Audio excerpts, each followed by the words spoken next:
जानकारी देते। माननीय मंत्री जी। अध्यक्ष महोदय, आपके माध्यम से हम बताना चाहते हैं कि गोविंदपुर साहिबगंज गलियारे हेतु भूमि उपलब्ध कराने संबंधित सभी 6 जिला में उपायुक्त क्रमशः धनबाद, जामताड़ा, देवघर, दुमका, पाकुड़ एवं साहिबगंज जिला को ज्यादा रांची के तरफ से पत्राचार किया गया था। पत्राचार के क्रम में उपायुक्त द्वारा भूमि उपलब्ध कराने संबंधी प्रतिवेदन दिया गया है। गोविंदपुर साहिबगंज औद्योगिक गलियारा माननीय मुख्यमंत्री जी का भी ड्रीम प्रोजेक्ट है। महोदय, विभाग भी उद्योग विकास के लिए गंभीर है। माननीय सदस्य हेमलाल मुर्मू साहब से अनुरोध करता हूं कि संथाल परगना में औद्योगिक विकास हेतु यदि कोई उद्योग लगाने को इच्छुक है तो संज्ञान में लाने की कृपा करें, ताकि सभी के सम्मिलित प्रयास से संथाल परगना में उद्योग की स्थापना की जा सके। महोदय, धनबाद, जामताड़ा, देवघर, दुमका, पाकुड़ एवं साहिबगंज जिला में 500 एकड़ जमीन की अधिग्रहण प्रस्तावित अतिरिक्त विभागीय हस्तांतरण अथवा भूमि अधिग्रहण के माध्यम से करने की योजना है। संबंधित उपायुक्तों द्वारा भूमि चिन्हित करने एवं भूमि अधिग्रहण में आने वाले द्रव्य का आकलन किया जा रहा है। इसी क्रम में पाकुड़ जिला में अमरापाड़ा प्रखंड एवं विष्णुपुर, गोगाजोर, पाड़ेकोला में 36141 एकड़ जमीन उपलब्ध कराने की प्रयास किया जा रहा है। लिट्टीपाड़ा प्रखंड में बड़वादी ग्राम में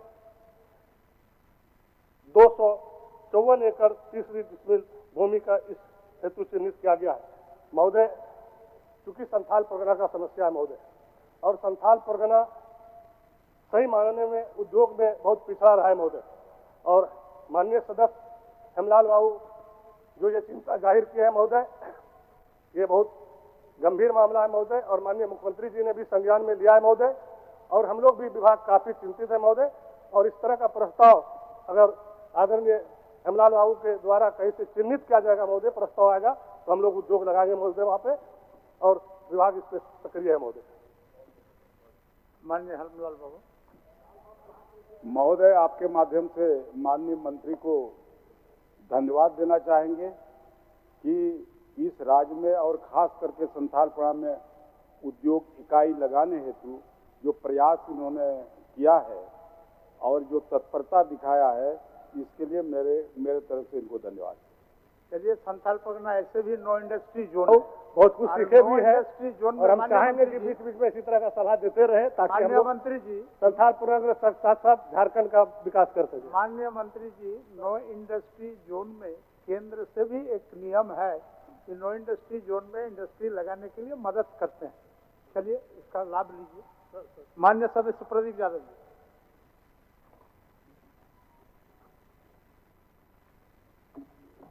अध्यक्ष महोदय, यह जो प्रश्न है जो सभा पटल पर हमने लाया है कि विश्वविद्यालयों के जो अंगीभूत महाविद्यालय जहाँ शिक्षकों की कमी थी, उस कमी को पिछले समय इन्होंने आवश्यकता आधारित व्याख्याता की नियुक्ति की, जिसकी संख्या लगभग 700 है। हमने कहा है कि भाई उसको आपकी जब कमी है ही तो उन्हें अस्थायीकरण किया जाए, मेरे विचार ये है। और उनकी जो बहालियां हुई है अध्यक्ष महोदय, सारे नियमों के सारे अहर्ताओं को पूरा करते हुए हुआ है। चाहे आरक्षण के रोस्टर का हो, उसका पालन हुआ। विश्वविद्यालय में कमेटियां जो बनी, उन कमेटियों में भी सारी अहर्ताओं को रखा गया कि भाई उसमें एसटी के प्रतिनिधित्व होना चाहिए, एससी के प्रतिनिधित्व होना चाहिए। और सबसे बड़ी खासियत है कि जो लोग बहाल हुए काम कर रहे हैं अध्यक्ष महोदय, उन 700 में 90% लोग झारखंड के हैं। उनके अस्थायी पते सारे मेरे पास है। अगर वो अहर्ता पूरा कर ही रहे हैं, वो 7 वर्षों से, कोई 8 वर्षों से, कोई 10 वर्षों से, 2017 से 2017 से ही ये प्रारंभ हुआ है अध्यक्ष महोदय। 2017 से ही यह प्रारंभ हुआ है अध्यक्ष महोदय। लगभग 8 वर्ष पूरा करने को है। तो हम चाहेंगे कि सरकार जब कह रही है कि हम बहालियां करने वाले हैं, हमने भेज दिया है जेपीएससी को, तो फिर इससे ऐतराज क्यों? जब ये 8 वर्ष का एक्सपीरियंस भी होल्ड करता है, ये पहले से योग्यता रखते हैं, सारी अर्हताएं पूरी करते हैं, तो इनका स्थायीकरण करने में क्या दिक्कत है, ये हमें सरकार बताए। माननीय मंत्री। वरिष्ठ सदस्य का प्रश्न आया कि बुनियादी तौर पर एकदम ये नीतिगत फैसला है। तात्कालिक जरूरतों में जेपीएससी को दी गई अभियाचना के विरुद्ध नियुक्तियों में हो रही देरी के चलते सरकारों ने विभिन्न अवसरों पर अनुबंध कर्मियों के माध्यम से व्यवस्था के संचालन का प्रयास किया है। यह भी वही था। माननीय सदस्य ने बिल्कुल सही कहा, 700 लोग लगभग इसमें कार्यरत हैं। विभिन्न विश्वविद्यालयों में जो बैकलॉग और जितने कुलपद थे, 2416 पदों की हम लोगों ने अभियाचना जेपीएससी को दे दी। मान्यवर, एक स्टेप या एक कदम प्रेसिडेंस बनता है आने वाले समय के लिए। हमारे वरिष्ठ सदस्य इस बात से बिल्कुल अवगत हैं कि पूरे राज्य में वैकल्पिक व्यवस्था के तहत बहुत सारे अनुबंध कर्मियों को राज्य सरकार ने रखा है। एक संवर्ग के लिए सरकार यदि यह निर्णय करती है कि उनके समायोजन की प्रक्रिया हो, तो हमको लगता है ये उचित नहीं होगा। एक स्वस्थ प्रतिस्पर्धा से प्रतिभागियों के चयन की जो व्यवस्था है, उस व्यवस्था में समायोजन उसके लिए घातक होगा। हम माननीय सदस्य की चिंता से बिल्कुल सहमत हैं और हम सदन के माध्यम से माननीय सदस्य को इस बात के लिए आश्वस्त करना चाहेंगे कि 8 वर्षों के उनके कार्यकाल के अनुभव व्यर्थ न जाएं। सरकार इसके संबंध में निश्चित रूप से विचार करेगी और कोई एक समुचित वेटेज देते हुए उनको नियुक्ति में कुछ प्राथमिकता देने का प्रयास करेगी। माननीय मंत्री जी ने सकारात्मक उत्तर देने का ही प्रयास किया है, लेकिन मेरा एक ही सवाल है माननीय मंत्री जी से कि मंत्री जी, आपने जो अभी अधियाचना भेजी है, उस अधियाचना में इस प्रकार के कोई जिक्र नहीं है। तो एक बार बहाली की प्रक्रिया अगर प्रारंभ हो जाए और फिर हम शर्तों में यदि चेंज करें, डिफरेंसेस करें, बदलाव करें, तो कोई न कोई व्यक्ति न्यायालय के दरवाजे को खटखटाएगा और फिर जो हम वेटेज उन्हें देना चाहते हैं वो वही ड्रॉप हो जाएगा, वही गिर जाएगा। तो मेरा आग्रह होगा कि सरकार एक पहले निर्णय ले।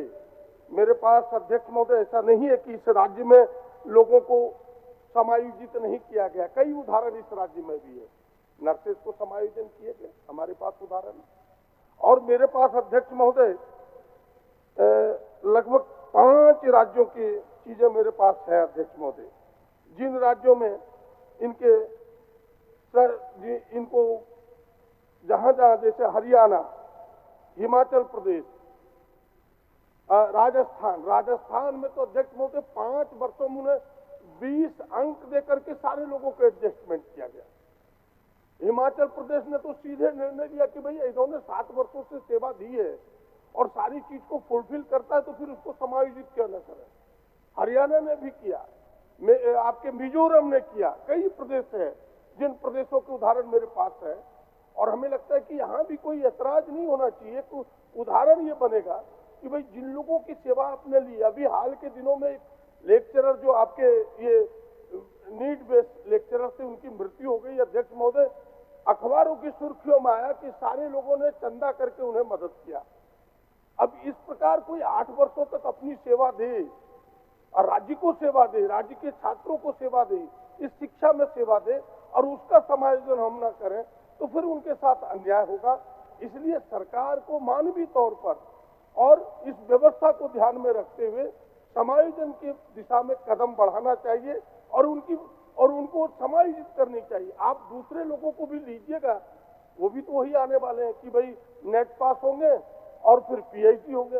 ये तो नेट पीएचडी होल्डर हैं ही पहले से आपके, ये तो एमएससी हैं ही अध्यक्ष महोदय। इसलिए इतने उदाहरण हमारे पास पड़े हुए हैं। सरकार से आग्रह होगा कि समायोजन के दिशा में प्रयास करे और वेटेज दे। तो आज सरकार घोषणा करे कि भाई हम इतना वेटेज देंगे कि सारे अधिकांश लोग समायोजित हो जाएंगे, वरना कई लोग तो उम्र सीमा भी पार कर रहे हैं। तमाम चीजों को ध्यान में रखते हुए सरकार अपने सकारात्मक उत्तर को पटल पर रखे, यही मेरा विनम्र आग्रह। माननीय मंत्री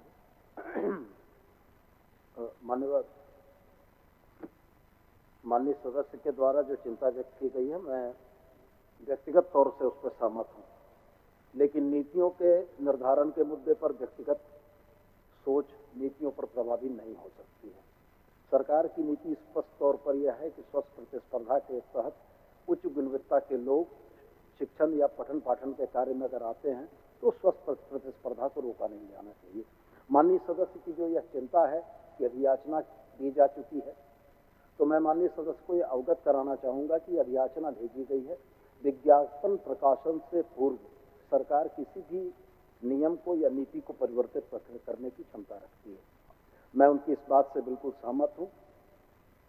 दो चीज़ों पर मैं आपके माध्यम से उनको आश्वस्त करना चाहूँगा। पहला तो उनके प्रतिवर्ष सेवा की अवधि के अनुभव को वेटेज में परिवर्तित करने पर, और दूसरा, यदि उम्र सीमा के वजह से उनके प्रतियोगी परीक्षाओं में भाग लेने के मसले बाधित होते हैं तो वैसी स्थिति में हम लोग सहानुभूतिपूर्वक पर्टिकुलर इन 700 प्रतिभागियों के लिए उम्र सीमा में छांट करने का भी कुछ न कुछ प्रस्ताव लाएंगे। तो मैं समझता हूं कि माननीय सदस्य सरकार के इस लिबरल एटीट्यूड से संतुष्ट होंगे और इसके बाद सरकार को अपना काम करने देंगे कि वेटेज क्या होगा, उम्र सीमा के छांट करने की प्रक्रिया क्या होगी। इन तमाम चीज़ों पर हम लोग विचार करके जेपीएससी को सूचित करेंगे। कोई हमें लगता है कि 75% सरकार मानने को तैयार ही है। 25% और थोड़ा सा अगर चले जाए तो हमें लगता है कि पूरा इसका उत्तर मिल जाएगा।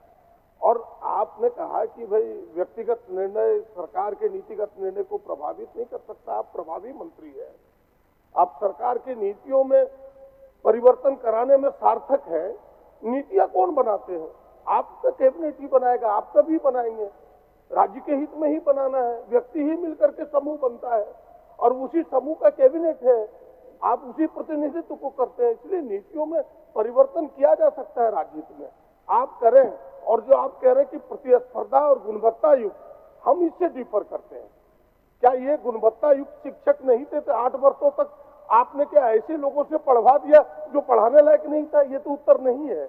ये भी गुणवत्ता युक्त लोग हैं और ये उस प्रतिस्पर्धा में सबसे आगे रहने वाले लोग हैं। आपको अपनी सेवा दी है, इसलिए अंत में इतना ही आग्रह होगा कि और 25% सरकार प्रयास करे ताकि इनका समायोजन हो सके। आपके सकारात्मक रुख है, मैं सरकार को इस रुख के लिए धन्यवाद देता हूं। लेकिन मेरा फिर विनम्र आग्रह होगा कि ऐसे लोग काम कर रहे हैं, काम करने वाली की लंबी लाइन लगेगी कि सरकार में अगर हमने सेवा पहले दिया तो हमें बाद में वेटेज मिलेगा, ये भी एक संदेश जाएगा। तो आपके कम पैसे में भी अधिक लोग 8-10 वर्षों तक सेवा दे पाएंगे। इसीलिए सरकार से फिर से आग्रह होगा कि समायोजन के दिशा में आपका कदम बढ़े, इस प्रकार से वेटेज दे ताकि ये समायोजित हो जाए। बस इतना ही कहते हुए अपने विचार को यही विराम देता हूँ। धन्यवाद। चलिए एक बार विचार करिए, आगे बढ़ते हैं। माननीय सदस्य के सुझावों के आलोक में हम लोग प्रयास करेंगे कि और बेहतर निर्णय किए जा सके। माननीय सदस्य सरजू राय। महोदय, सरकार का उत्तर प्राप्त है। अब इस उत्तर से सरकार ही समझ पाएगी कि सरकार क्या कहना चाहती है। खंडिका 1 में इन्होंने कहा है कि 189 मांग पत्र खनन कंपनियों को जारी हुए हैं, जिसमें 139 में न्यायाधिकरण द्वारा स्थगन आदेश पारित है। स्वाभाविक प्रश्न है कि बाकी 50 का क्या हुआ जिसमें स्थगन आदेश नहीं है। खंडिका 2 में जो मैंने पूछा है उसमें सरकार ने क्या कहा है स्पष्ट नहीं हो रहा है। मैंने पूछा है कि सरकार स्थगन आदेशों का निपटारा राजहित में कराने के लिए खान विभाग सचेत नहीं है, फलतः राजस्व की हानि हो रही है। इसका उत्तर सरकार ने नहीं दिया है, बल्कि वो कमेटी बनाने की बात कही है और उस कमेटी के खिलाफ में कोल कंपनियां न्यायालय में चली गई। तीसरा महोदय, मैंने तीसरी कंडिका में पूछा है कि इन मांग पत्रों से जो राशि प्राप्त हो रही है उसमें कितना का उपयोग पर्यावरण संरक्षण के लिए हुआ है, कितना विकास के लिए हुआ है। महोदय, इसके बारे में भी सरकार ने स्पष्ट उत्तर नहीं दिया है। मैं यही जानना चाहूँगा सरकार से कि एक तो जिन 50 मांग पत्रों पर स्थगन आदेश नहीं है उनसे वसूली क्यों नहीं हुई। दूसरे, इसमें आपको सरकार को कमेटी बनाने की जरूरत क्या थी, किस नियम के तहत उन्होंने कमेटी बना दिया और किस उद्देश्य से बना दिया।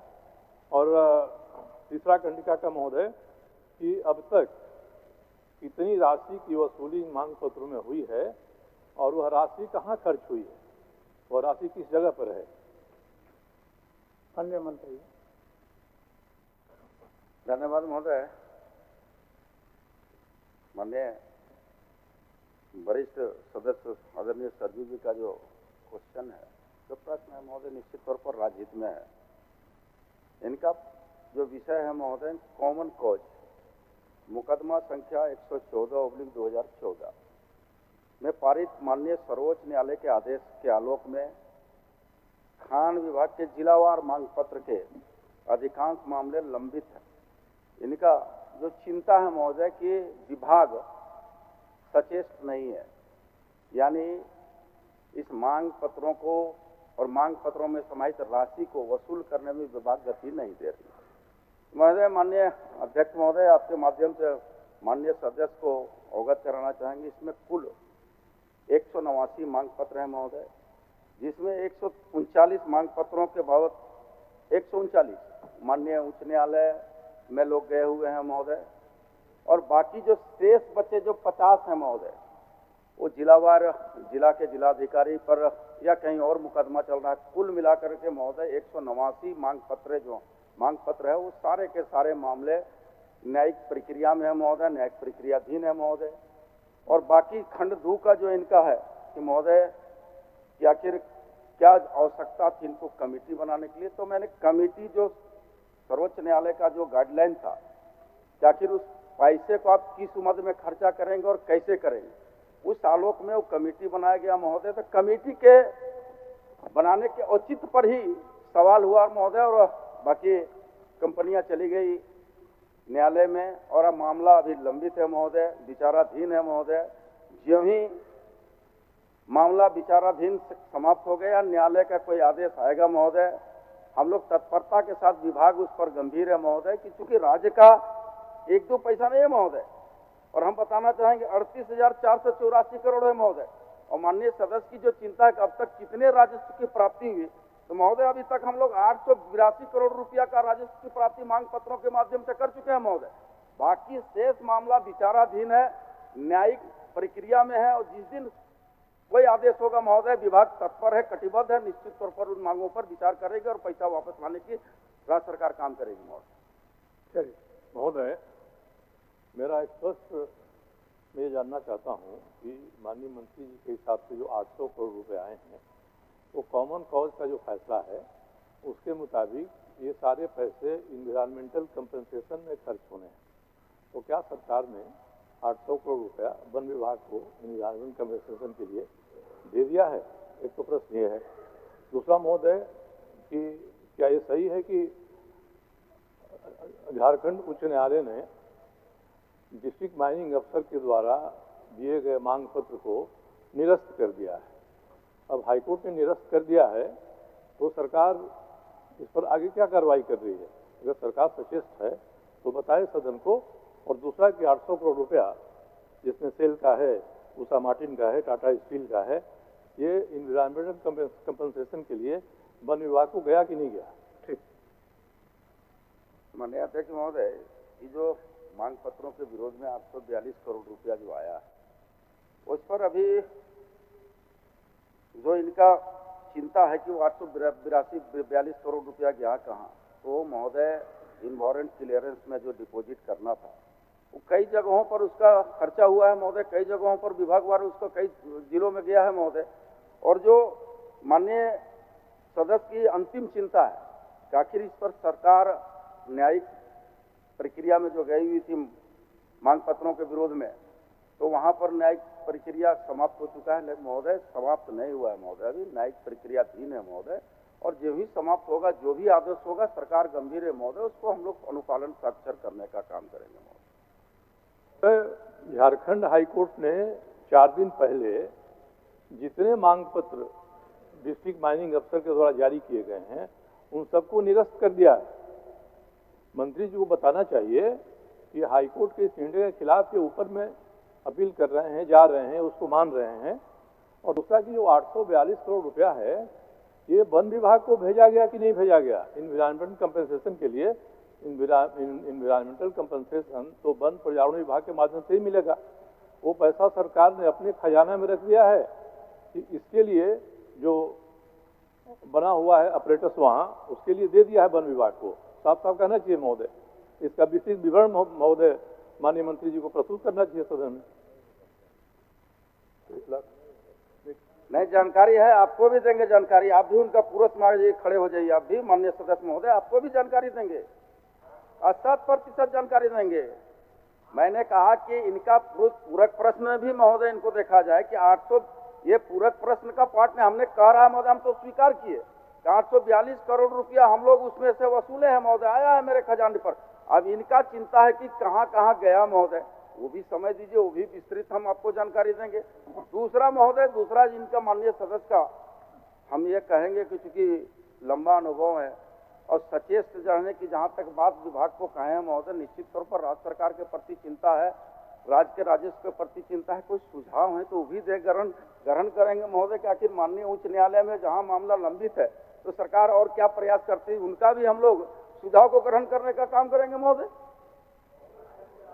सरजू बाबू, नवीन जी कुछ बोलिए।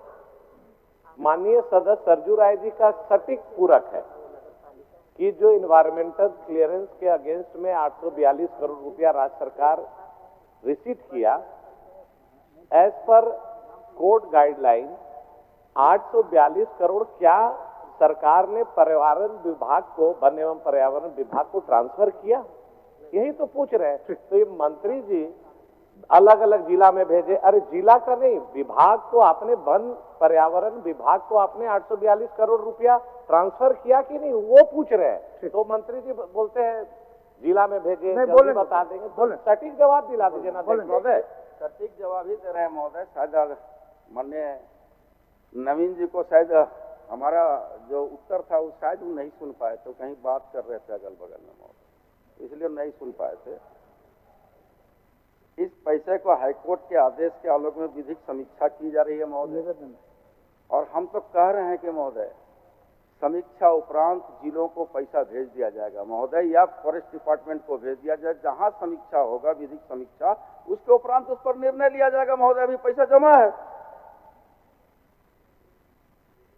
महोदय। चिंता या हम लोगों के कंसर्न की बात यही है कि जितना जो पैसा है ये सब 1,39,000 करोड़ का पार्ट है, ये सब पैसा। अब इसमें हाईकोर्ट ने जब ये आदेश कर दिया कि डिस्ट्रिक्ट माइनिंग अफसर ने अब तक जितना भी मांग पत्र दिया है सबको हम खारिज कर रहे हैं, तब तो कहीं न्यायाधिकरण में है कि नहीं है, क्या ये सारा का सारा मामला खत्म हो गया? हाईकोर्ट ने इसी को उचित नहीं ठहराया है कि डिस्ट्रिक्ट माइनिंग अफसर ने जिस तरह से मांग पत्र बनाया है, दिया है, वही सही नहीं है, तो सारा का सारा मामला तुम्हें खारिज हो गया। अब सरकार सचेत है तो इस पर क्या कार्रवाई हो रही है ये बताना चाहिए। हाईकोर्ट के निर्णय में कहीं त्रुटि है वो इनको हाईकोर्ट के बाद ऊपर के कोर्ट में बताना चाहिए। और महोदय, ही मैं जानना चाह रहा था, ये जो 842 करोड़ रुपए हैं ये जैसे मिल गए वैसे इनको वन पर्यावरण विभाग में इन्वायरमेंटल कंपनसेशन के लिए जाना चाहिए। इसमें समीक्षा की तो महोदय कोई आवश्यकता ही नहीं है। इसका मतलब है कि ये पैसे कहीं दूसरे मद में खर्च कर दिए गए। माननीय मंत्री जी।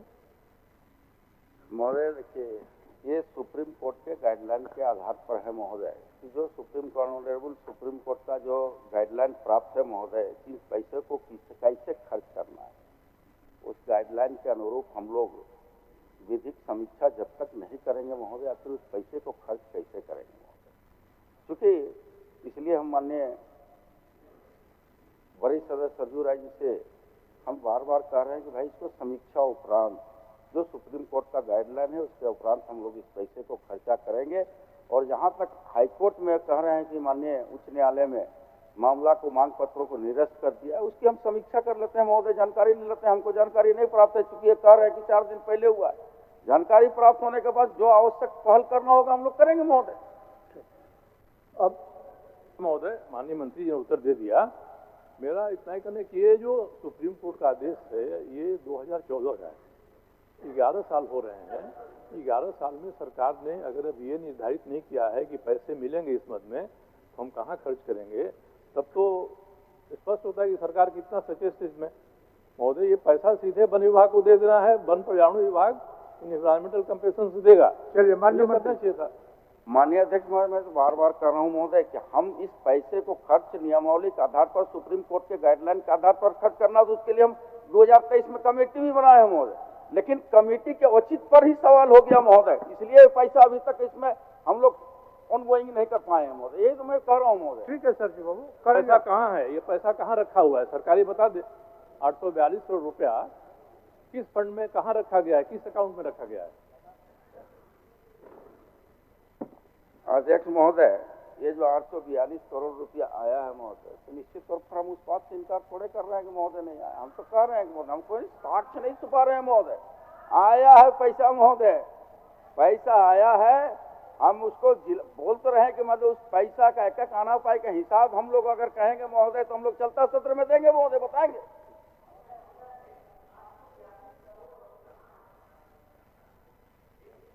करोड़ का 1,39 करोड़ का रट लगा रहे हैं, उसी का पार्ट में 38,000 करोड़ रुपया है। अब सुप्रीम कोर्ट का गाइडलाइन के आधार पर 850 करोड़ रुपया है, उसको वन पर्यावरण में करना है। बोल रहे हैं कि कहाँ है, जिला में भेज दिए, भेजेंगे। ऐसा सटीक जवाब नहीं, उत्तर यहाँ पर नहीं मिल रहा है अध्यक्ष महोदय। माननीय मंत्री जी नहीं सटीक जवाब माननीय नवीन जी, मैं तो सटीक जवाब दे रहा हूँ सर। समझने का फेर है महोदय, समझने का प्रयास करें। हम तो कह रहे हैं कि महोदय सदन में बात को कहें कि 842 करोड़ का हम डिटेल देंगे महोदय, बताएंगे। हम तो बोल रहे हैं महोदय बार बार, हम पॉकेट में हिसाब थोड़े लेके आए हैं महोदय। डिटेल देंगे चलते सत्र पर। माननीय सदस्य सुरेश कुमार बैठा जी, सुरेश कुमार बैठा जी, चलिए सुरेश कुमार बैठा जी।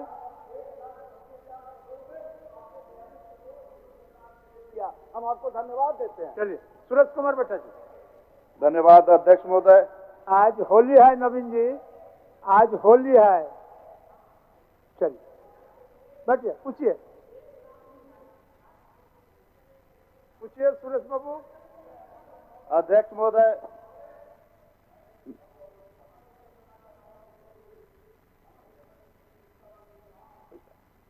सरकार एक पैसा का नवीन जी हिसाब रखती है। 842 करोड़ रुपया ट्रेजरी में है। मैं आप बार बार कह रहे हैं, आप सुनते नहीं है। अरे वो 2014 से 19 तक का व्यवस्था नहीं है महोदय, ये अलग व्यवस्था है महोदय। आप भरोसा हो गया, बोलिए सूरज बैठा। अध्यक्ष महोदय, मेरा सवाल है स्कूली शिक्षा एवं साक्षरता विभाग के मंत्री महोदय से, क्या यह बात सही है कि झारखंड शिक्षा परियोजना का पत्रांक संख्या 829 दिनांक 13/3/2023 के तहत कक्षा 1 से 5 और कक्षा 6 से 8 तक के स्टेट पास सहायक शिक्षकों को 6 से 8 कक्षा तक मानदेय दिया जाना है? क्या यह बात सही है कि स्टेट पास उच्च योग्यताधारी सहायक शिक्षक जो 1 से 5 एवं 6 से 8 दोनों हैं और मध्य विद्यालय में पढ़ा रहे हैं, लेकिन उन्हें 6 से 8 का मानदेय नहीं दिया जा रहा है? यदि उपरोक्त खंडों के उत्तर स्वीकारात्मक है तो क्या सरकार कक्षा 6 से 8 तक पढ़ाने वाले सहायक शिक्षक को टेट पास उच्च योग्यता का मानदेय देना चाहती है? हाँ तो कब तक, नहीं तो क्यों? माननीय मंत्री।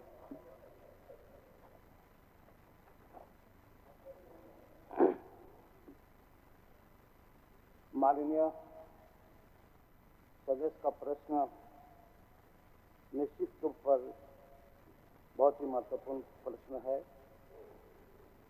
और यह पारा शिक्षक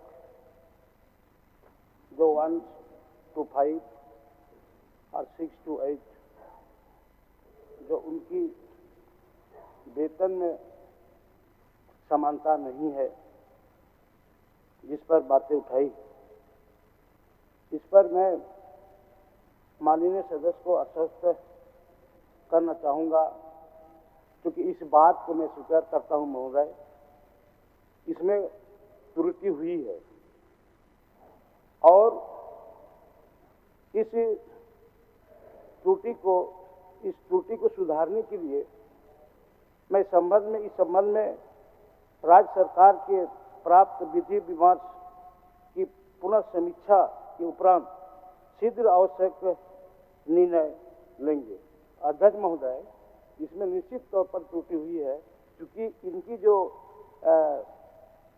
एक केंद्र प्रायोजित सर्व शिक्षा अभियान के अंतर्गत वर्ष 2004 से 2010 की अवधि में ये ग्राम शिक्षा समिति के माध्यम से इसका हुई थी, इसमें त्रुटि हुई है और उसको सुधारने के लिए मैं तुरंत इसको विधि परामर्श की पुनः समीक्षा के उपरांत इस त्रुटि को दूर करेंगे। मैं आपको ठीक है सुरेश बाबू, ठीक है, थैंक यू। माननीय सदस्य प्रकाश राम जी, तारांकित प्रकाश राम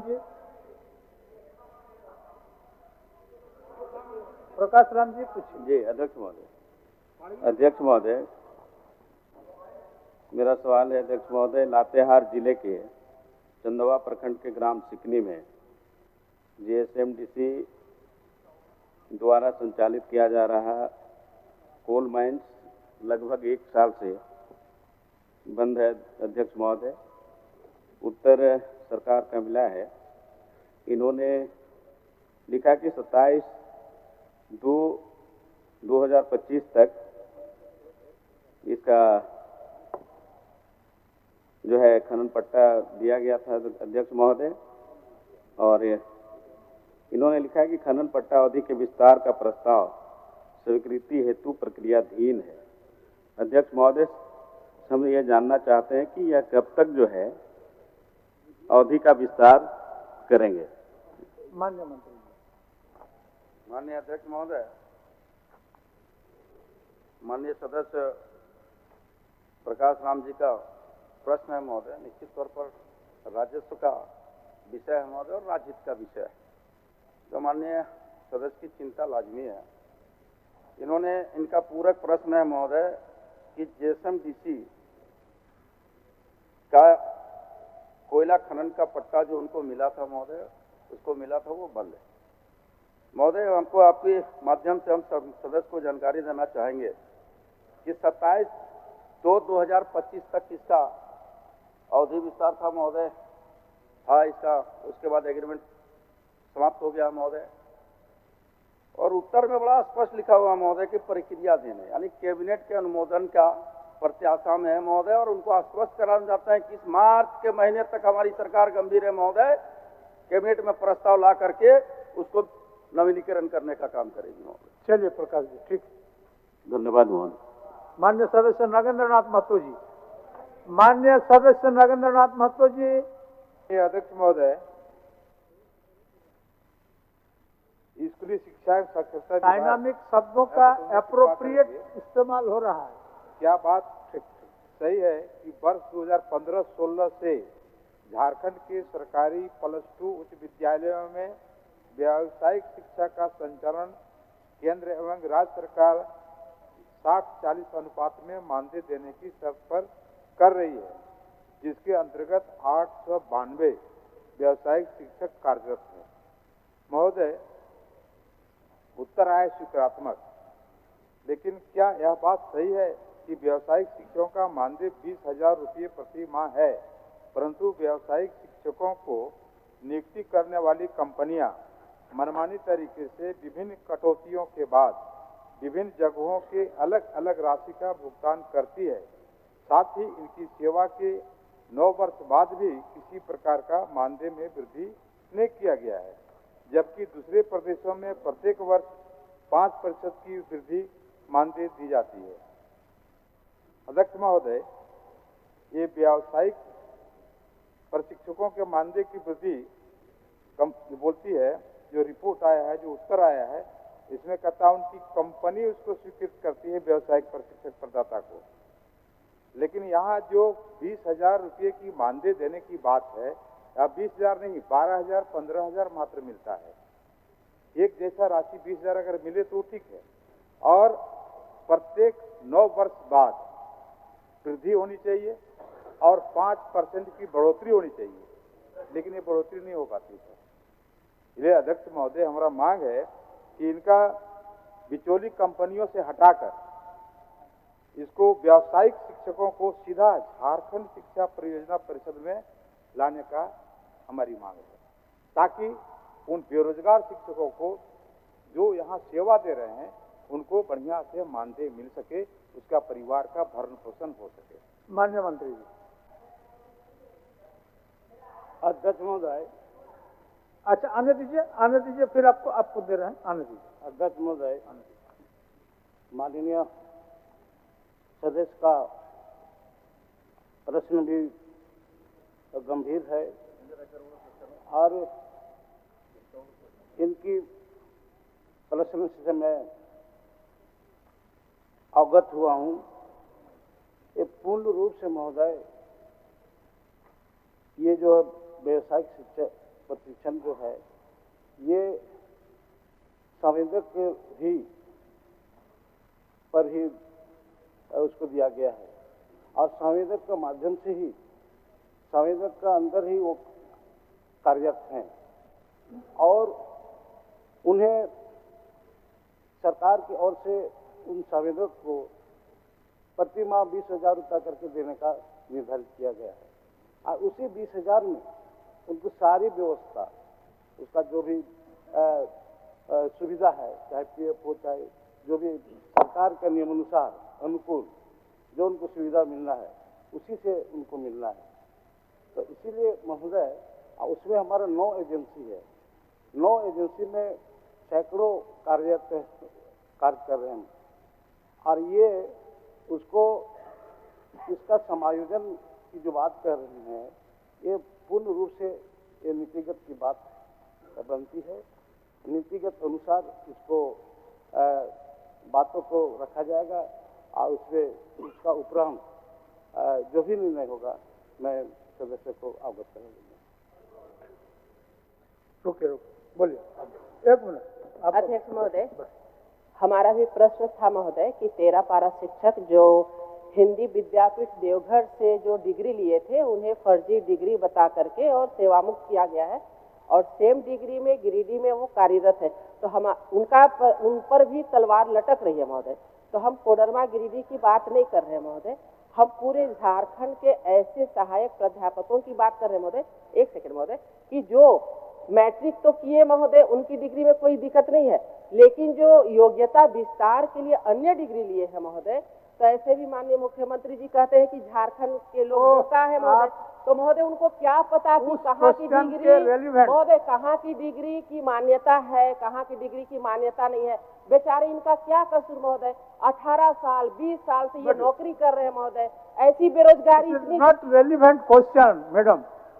आप उस क्वेश्चन में अगर चाहे तो आप कुछ पूरक पूछ सकते हैं, बोलिए, उसमें पूछिए, उधर मत जाइए, पूछिए कि ये हमारा है कि क्या यह बात सही है कि कोडरमा जिले के 13 सहायक प्राध्यापकों क्वेश्चन पर अब मत जाइए ना, इस क्वेश्चन पर कुछ बोलना इसी पे पूछ रहे हैं महोदय। तो हम एक सुझाव देना चाहते हैं, जो 18 साल 20 साल से कार्य कर रहे हैं महोदय, तो उनको अगर सेवा मुक्त कर दीजिएगा महोदय, तो बेरोजगारों की फौज पहले से है, और ये कार्य कर रहे थे, उसके बाद निकाला जाएगा महोदय। तो बोलिए, नगेंद्र जी,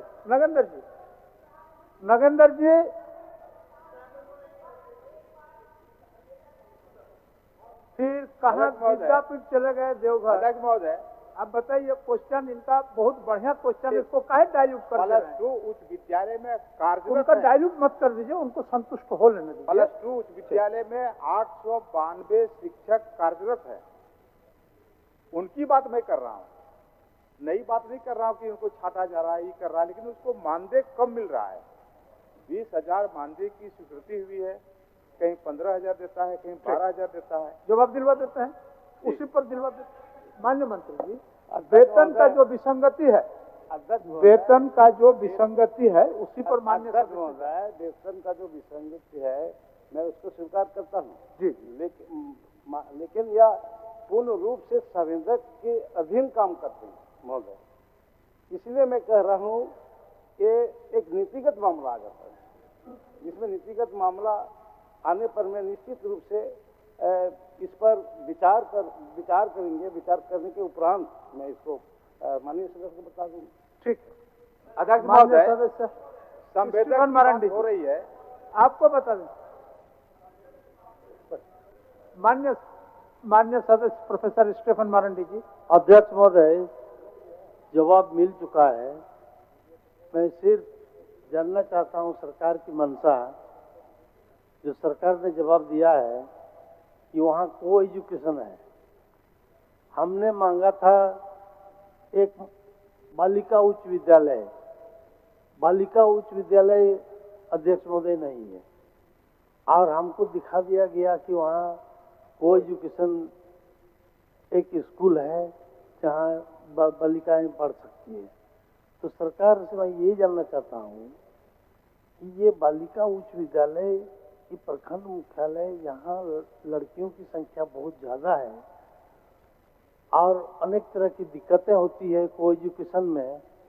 क्या सरकार वहाँ बालिका उच्च विद्यालय बनाना चाहती है कि नहीं? मैं सिर्फ इतना ही जानना चाहता हूँ। माननीय मंत्री जी। अध्यक्ष महोदय, माननीय सदस्य हमारे वरिष्ठ सदस्य, अनुभवी सदस्य हैं, और इन्होंने जो सवाल किया है निश्चित तौर पर जिस स्थान पर बालिका विद्यालय की मांग कर रहे हैं महोदय, उस स्थान पर सही माने में पहले बालिका विद्यालय थी, लेकिन उन बालिका विद्यालय को कुछ दिन के बाद उसे को-एजुकेशन स्कूल बना दिया गया है, और उस छात्र की कमी होने के कारण को-एजुकेशन बना दिया है। बालक बालिका दोनों कर दिया गया है। और माननीय सदस्य का ये भावना से भी मैं संतुष्ट हूँ कि उनके प्रखंड में एक ही कस्तूरबा विद्यालय है जिसे 12 किलोमीटर जाना पड़ता है, और जब जहाँ पर मांग रहे हैं महोदय वहाँ पर को-एजुकेशन स्कूल बन चुकी है, चल रही है। इसके लिए तो महोदय ये पुनः मैं कह रहा हूँ कि इसमें तो फिर नीतिगत बात आ रही है। एजुकेशन को समाप्त करने के लिए हमारी फिर नीतिगत बात आ रही है। नीतिगत बातें ला करके इसको विचार विमर्श करने के बाद मैं माननीय सदस्य को मैं इसे अवगत करा दूंगा। ठीक है। बालक बालिका का छात्र संख्या को अध्ययन करने के बाद हाँ जी आपको बताना। माननीय सदस्य जयराम माथुर। धन्यवाद अध्यक्ष महोदय। क्योंकि मेरा जो पहला प्रश्न था और जब लगभग एक सप्ताह 2 सप्ताह पहले ही मैंने ये सवाल किया था, उसके बाद से कार्य आरंभ हो चुका है, इसलिए मैं अपने पहले प्रश्न पर मंत्री महोदय से विशेष जानना नहीं चाहूँगा। मेरा दूसरा प्रश्न था अध्यक्ष महोदय, और उनका तर्क ये आया है कि डिग्री महाविद्यालय डुमरी से लगभग 5-7 किलोमीटर की दूरी में 2 संबद्धता प्राप्त महाविद्यालय हैं, लेकिन मैं मंत्री महोदय आपको संज्ञान देना चाहूँगा कि जिस महाविद्यालय में मैं कार्य संचालन की बात कर रहा हूँ, पढ़ाई को जोर देने की बात कर रहा हूँ, लगभग डुमरी जो ब्लॉक है उत्तराखंड हिस्सा आता है, जो वहाँ से लगभग 26 किलोमीटर की दूरी पे पड़ता है। तो अतः आपका जो तर्क आया कि नहीं वहाँ से 6-7 किलोमीटर की दूरी में पारसनाथ इंटर कॉलेज है और डुमरी झारखंड कॉलेज डुमरी है, तो मैं आपसे ये आग्रह करता हूँ और मेरा पूरक प्रश्न भी रहेगा कि जो जिन 2 ITI कॉलेज और डिग्री कॉलेज का मैंने जिक्र किया है, क्या वित्तीय वर्ष 2025-26 में दोनों कॉलेजों में जो पठन पाठन का कार्य है सुचारू रूप से संचालित हो जाएंगे? मान्यवर, आपके माध्यम से माननीय सदस्य को यह अवगत कराना चाहूँगा कि कलाबार भौगोलिक दृष्टिकोण से जो माननीय सदस्य ने कहा वो सत्य है, लेकिन मान्यवर विभाग ने भी बड़ा स्पष्ट उत्तर इसमें दिया है कि न्यू मॉडल डिग्री कॉलेज में हम लोगों ने प्रधानाचार्य की नियुक्ति कर दी है, लेकिन वो थोड़ा सुदूरवर्ती इलाका है, तो छात्र छात्राओं के नामांकन का अनुपात थोड़ा सा कम है। और महाविद्यालय इस बात का प्रयास कर रहा है छात्र छात्राओं को प्रेरित करते हुए कि वहाँ पर नामांकन हो जाए। और जहाँ तक सवाल इस बात का है कि इसके चलते डुमरी प्रखंड में छात्रों का पठन पाठन बाधित है, तो ये असत्य है मान्यवर, क्योंकि वहाँ पर वास्तव में 2 कॉलेज और पहले से संचालित हैं।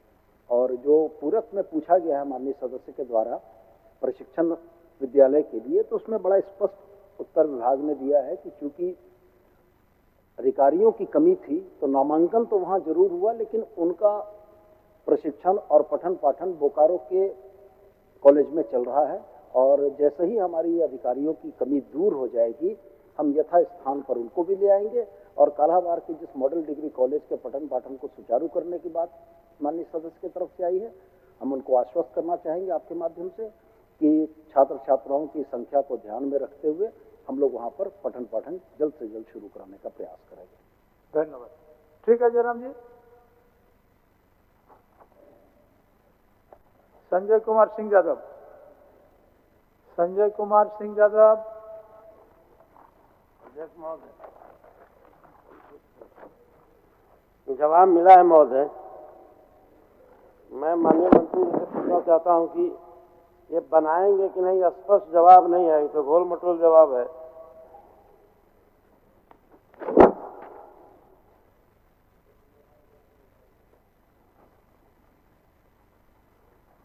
माननीय मंत्री पर्यटन कला संस्कृति। पर्यटन कला संस्कृति।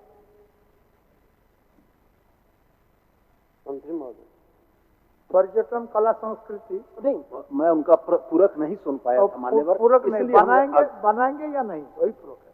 अच्छा मान्यवर, जैसे जो भी विषय माननीय सदस्य के द्वारा लाया गया है, जब विभाग उस पर स्वीकारात्मक उत्तर दे रहा है तो यह तय है कि उस प्रश्न का या उस स्थल का धार्मिक महत्व है, और धार्मिक महत्व में धार्मिक श्रद्धालुओं की सुविधा के लिए सरकार व्यवस्थाएं करने को प्रतिबद्ध है। मैं इनसे सिर्फ यही कहना चाहता हूं कि बहुत स्पष्ट उत्तर आया है कि विभागीय पत्रांक 198 दिनांक 13/2/2025 द्वारा उक्त स्थल को पर्यटक स्थल के रूप में घोषित करने का प्रस्ताव जिला पर्यटन संवर्धन परिषद के समक्ष विचारार्थ रखने हेतु उपायुक्त को हम लोगों ने निर्देशित किया है। डीटीपीसी से अप्रूवल के बाद मान्यवर उसको एसटीपीसी से अप्रूव करते हुए आने वाले समय में निश्चित रूप से माननीय सदस्य की भावना के आलोक में वहां पर कोई न कोई बेहतर काम कराने का हम लोग प्रयास करें। चलिए धन्यवाद। अध्यक्ष महोदय, हजारों लोगों को आना जाना रहता है, वहाँ पर छठ घाट पूजा होता है महोदय, बगल में श्मशान घाट है, वह बहुत ही महत्वपूर्ण जगह है। प्राथमिकता देकर माननीय मंत्री जी उसको बनवा दे।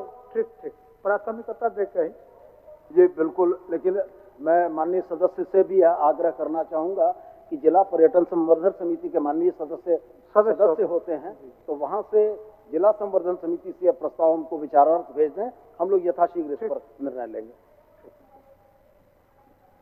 धन्यवाद महोदय। माननीय राज सिन्हा जी। राज सिन्हा जी आप पूछिए। अध्यक्ष महोदय। अच्छा राज सिन्हा। अध्यक्ष महोदय, एक मिनट राज बाबू, ऐसा नहीं मान्य सदस्य, मैं आपको बताना, आप उनका सवाल बुला दिए, समय हो गया, फिर आप बोलिए।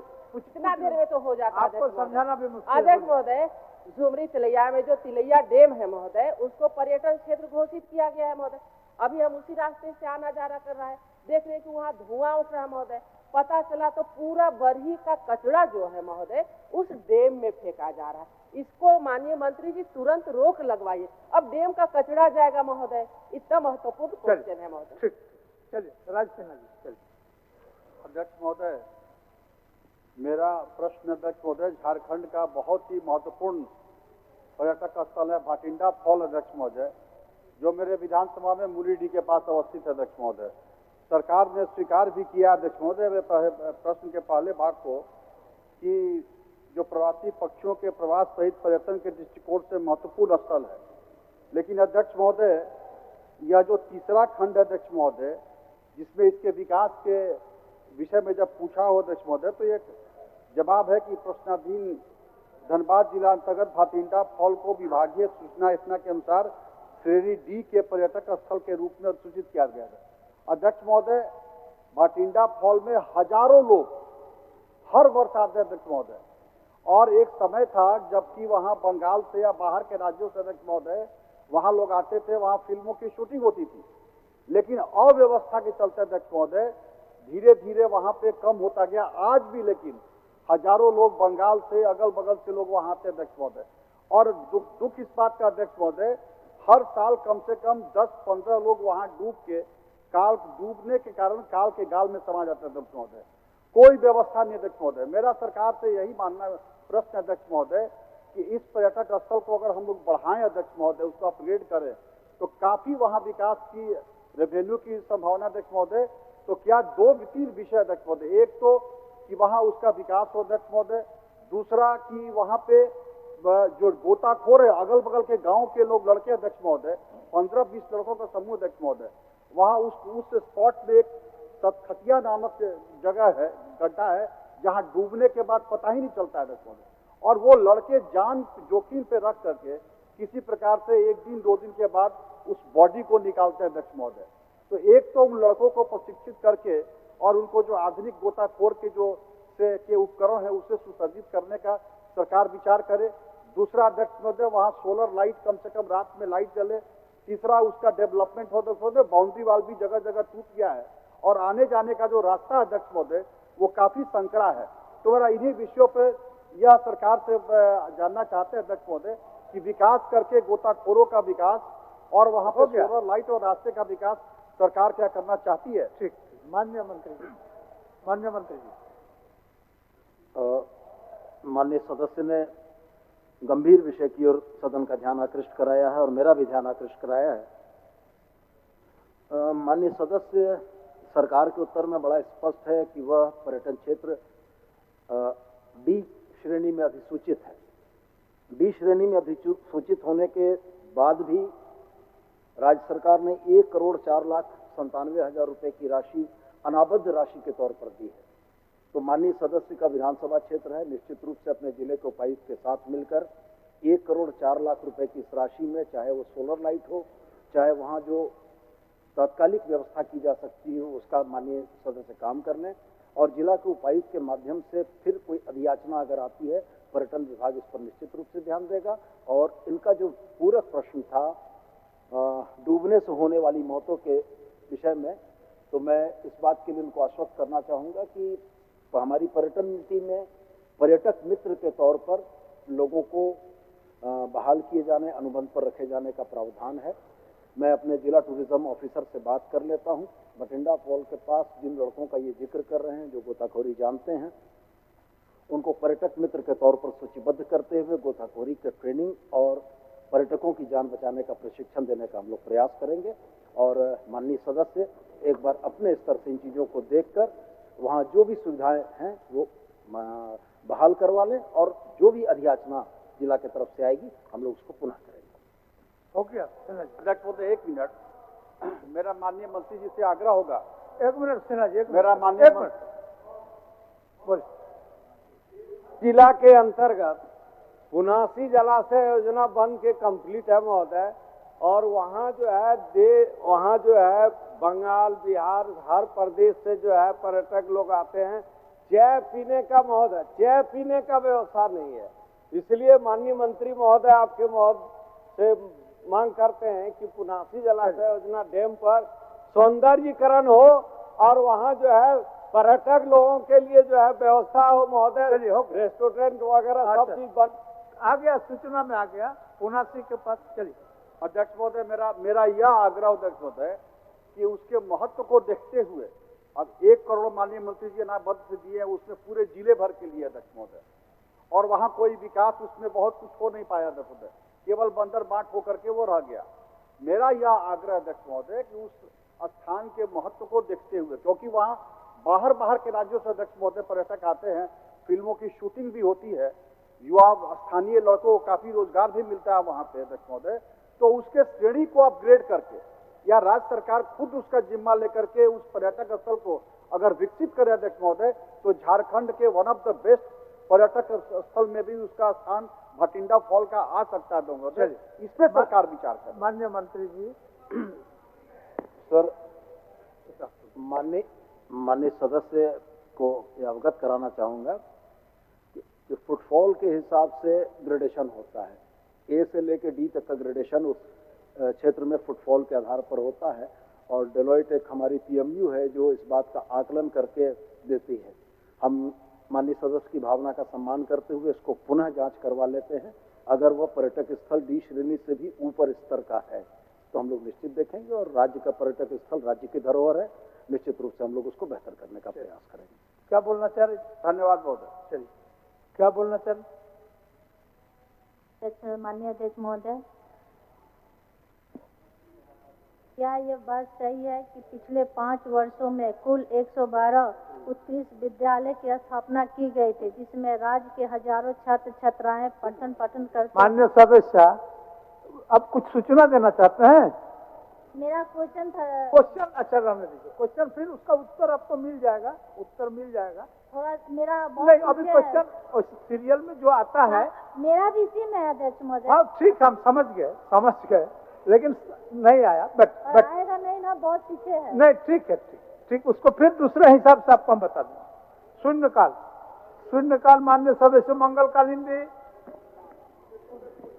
इसके बाद आपको इसके बाद बोलने देते हैं सरजी बाबू, इसके बाद बोलने महोदय। एक मिनट आप ही चलिए।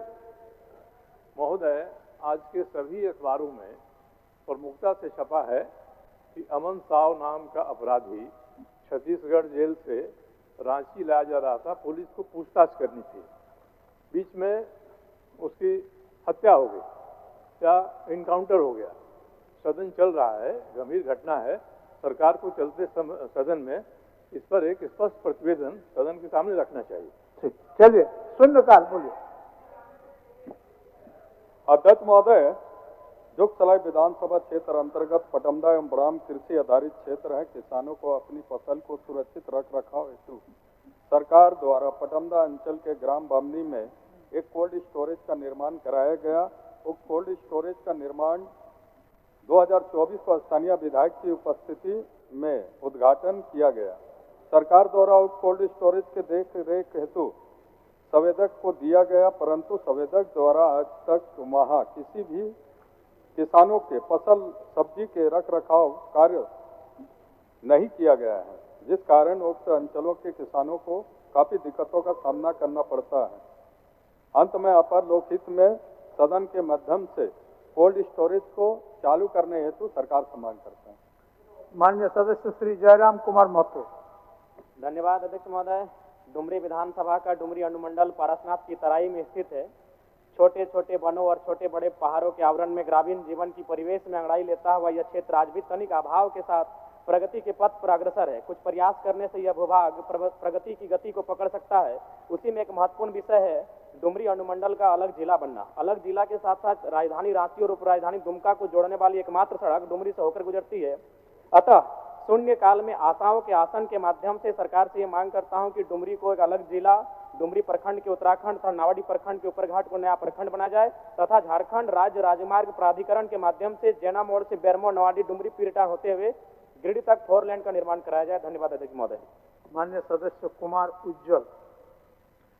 धन्यवाद अध्यक्ष महोदय। सिमरिया, मेरे विधानसभा सिमरिया विधानसभा क्षेत्र के अंतर्गत इटखोरी प्रखंड के धनखेरी पंचायत के रोमी गांव में स्वास्थ्य उप केंद्र के बने हुए लगभग 15 वर्ष बीत गए हैं, लेकिन आज तक स्वास्थ्य उप केंद्र को खोला नहीं गया है और आज भी यह स्वास्थ्य उप केंद्र उदासीनता का दंश झेल रहा है। शून्य काल के माध्यम से मैं सदन को इस बात की जानकारी दे रहा हूँ। माननीय सदस्य श्री अनंत प्रताप देव।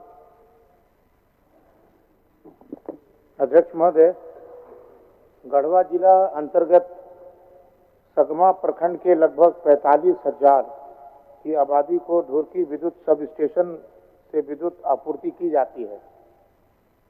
अध्यक्ष महोदय, सब स्टेशन ढुरकी प्रखंड सगमा प्रखंड की दूरी लगभग 10 से 13 किलोमीटर होने तथा वन क्षेत्र होने के कारण सगमा के लोगों को अक्सर विद्युत आपूर्ति की समस्या का सामना करना पड़ता है। अतः सगमा प्रखंड मुख्यालय के समीप एक अलग विद्युत सब स्टेशन का निर्माण की स्वीकृति की मांग सदन के माध्यम से और सरकार के माध्यम से करता हूं। माननीय सदस्य श्री दशरथ गोगराय जी। अध्यक्ष महोदय, मैं आसन के माध्यम से सरकार के समक्ष यह मांग रखता हूं कि जेएसएलपीएस में कार्यरत कर्मचारियों के वेतन में एक रूपता लाते हुए इनके वेतन वृद्धि, महंगाई भत्ता में नियमित बढ़ोतरी, स्वास्थ्य बीमा, आंतरिक पदोन्नति एवं सेवा नियमितीकरण आदि विषयों पर आवश्यक कार्रवाई की जाए। धन्यवाद। माननीय सदस्य श्री रामचंद्र सिंह जी। अध्यक्ष महोदय, झारखंड राज्य के लातेहार जिला में वर्ष 2020-21 में कोरोना महामारी के समय आंगनबाड़ी सेविका सहायिका क्वारंटाइन सेंटर पर अग्रणी भूमिका निभाई थी। उस संक्रमित काल में अपनी जान को जोखिम में लगाते हुए दायित्व का निर्वहन किया गया था। उसके फलस्वरूप अब तक किसी भी प्रकार का मानदेय का भुगतान जिला प्रशासन लातेहार द्वारा नहीं किया गया है। अतः मैं आंगनबाड़ी सेविका सहायिकाओं को कोरोना काल के अवधि का लंबित मानदेय का भुगतान हेतु सदन के माध्यम से सरकार से मांग करता हूँ। माननीय सदस्य श्री जनार्दन पासवान जी। अध्यक्ष महोदय, चतरा जिला अंतर्गत जोरी, हंसगंज और चतरा तीनों स्थान पर बाईपास रोड निर्माण नहीं होने के कारण प्रत्येक दिन दुर्घटनाओं का शिकार वहां के ग्रामीण होते रहते हैं एवं भारी वाहनों के आवाजाही में भी काफी कठिनाई का सामना करना पड़ता है। चतरा के पीछे भी महोदय और अंतरगंज के पीछे भी दोनों तरफ हजारों ट्रक लाइन लगल रहती है। रात 9 बजे जब खुलती है तो एकदम भयानक एक्सीडेंट, रोज दुर्घटना घटती है। मैं शून्यकाल के माध्यम से सरकार से मांग करता हूं कि जनहित को ध्यान में रखते हुए तीनों स्थान पर बाईपास के निर्माण कराया जाए। माननीय सदस्य श्रीमती मंजू कुमारी।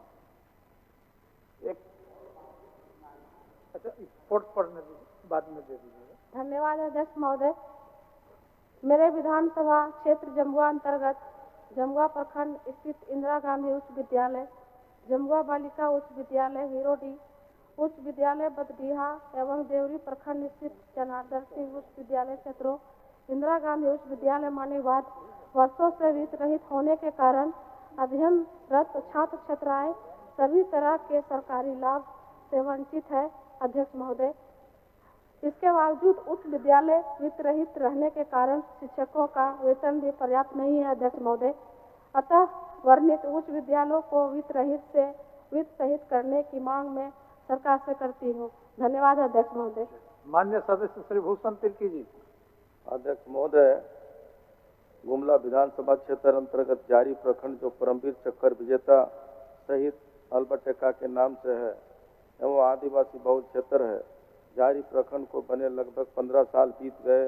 अस्पताल भवन बने हुए लगभग 9-10 वर्ष हो गए हैं, परंतु अस्पताल भवन चालू नहीं हो पाया है, जिससे मजबूरन आमजनों को छत्तीसगढ़ राज्य के अस्पताल में जाना पड़ता है, जिसकी दूरी 20 से 25 किलोमीटर है, जिससे मरीजों को काफ़ी दिक्कतों का सामना करना पड़ रहा है। अतः मैं सदन के माध्यम से सरकार से मांग करता हूं कि अविलंब अस्पताल भवन चालू कराया जाए। माननीय सदस्य श्री समीर कुमार महंती जी। अध्यक्ष महोदय, पूर्वी सिंहभूम जिला के सरकारी स्कूल में मिड डे मील बनाने वाली महिला कर रसोइया को वर्ष 2023 से मानदेय का अभी तक भुगतान नहीं किया गया है। साथ ही वर्तमान वर्ष में भी भुगतान भी नहीं किया गया है। फलस्वरूप अत्यंत अल्प मानदेय के में कार्य करने वाले रसोइया के समक्ष आर्थिक संकट खड़ा हो गई। अतः आसन के माध्यम से अविलंब उक्त कर्मियों का बकाया भुगतान करने की मांग करता हूँ। साथ ही साथ मांग करता हूँ कि भविष्य में नियमित रूप से हर महीना इसका भुगतान किया जाए मानदेय का। माननीय सदस्य श्री नमन विश्व कोंगाड़ी जी। अध्यक्ष महोदय, झारखंड में अनुसूचित जनजाति और अन्य परंपरागत वन निवासी वन अधिकारों की मान्यता अधिनियम 2006 के तहत ग्राम सभाओं को सामुदायिक वन पट्टा दिया गया है।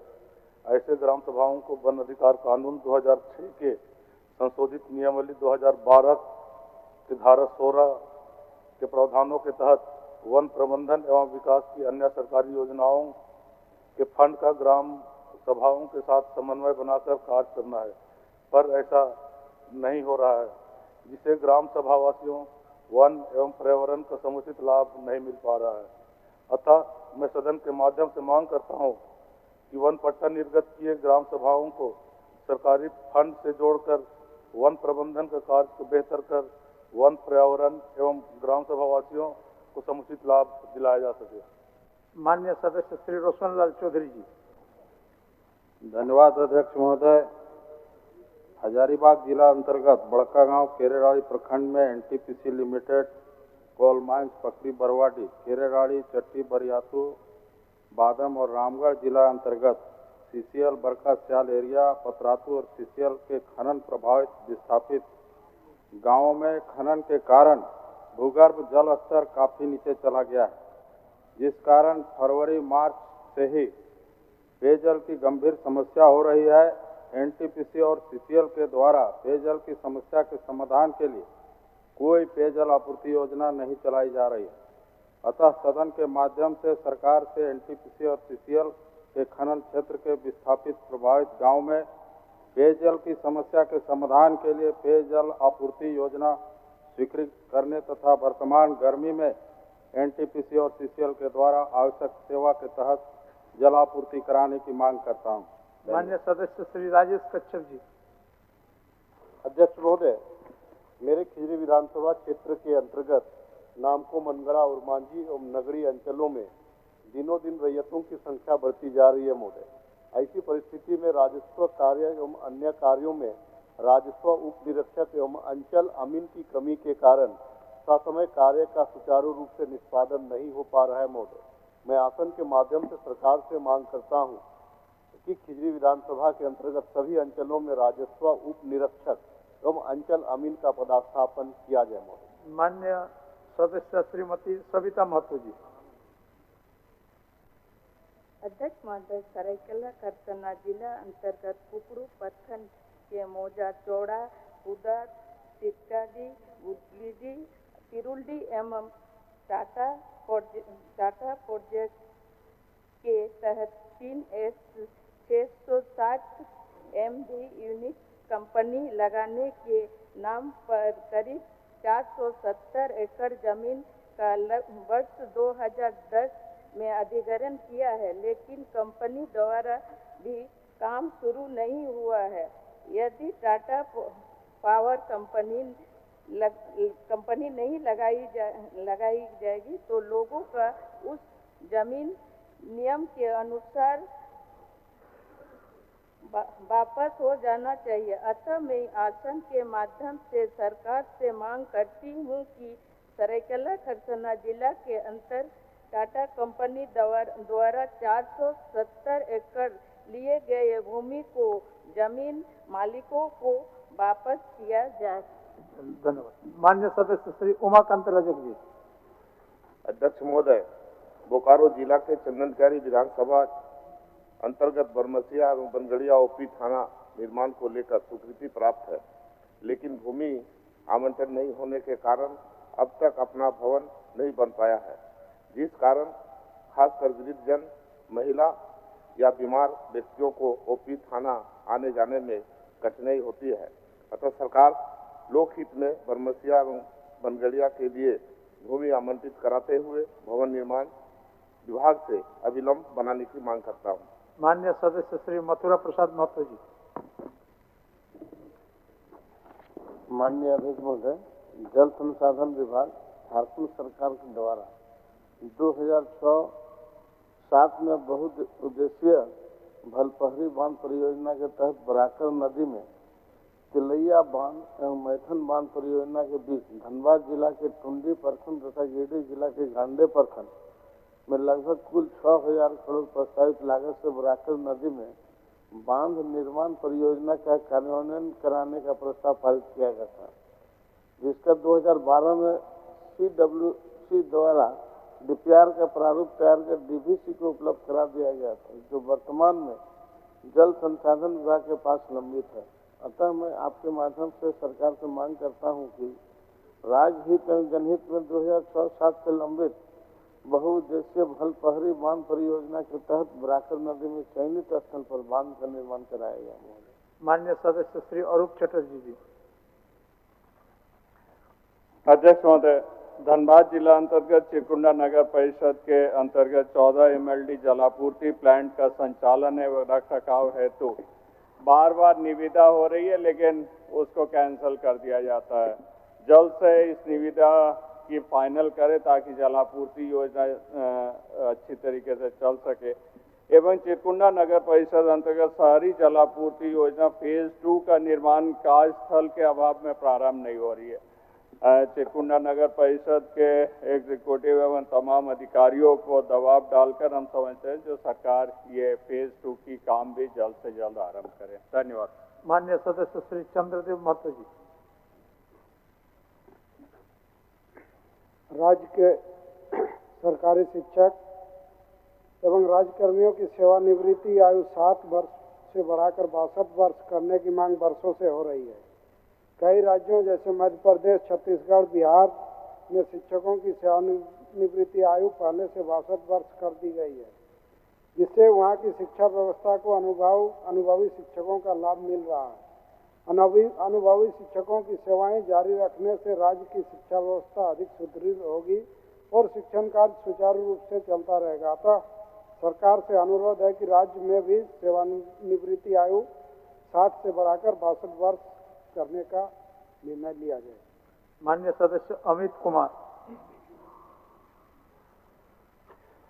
अध्यक्ष महोदय, बिसरिया मुरी का नया पथ जिसमें रेलवे की 2 किलोमीटर संभावित भूमि, सिल्लीटी धर्मपुर का पुराना पथ जिसमें रेलवे की 1000 फीट भूमि, सिल्ली इतिहासा का पुराना पथ जिसमें रेलवे की 1000 फीट भूमि तथा गौतम धारा हैसला बेड़ा का पुराना पथ जिसमें रेलवे की 2 किलोमीटर संभावित भूमि के अधिग्रहण की आवश्यकता है। जनहित में उक्त भूमि के अधिग्रहण हेतु रेलवे से अन्नापत्ति प्राप्त कर पथ निर्माण विभाग इन पथों का शीघ्र निर्माण करे।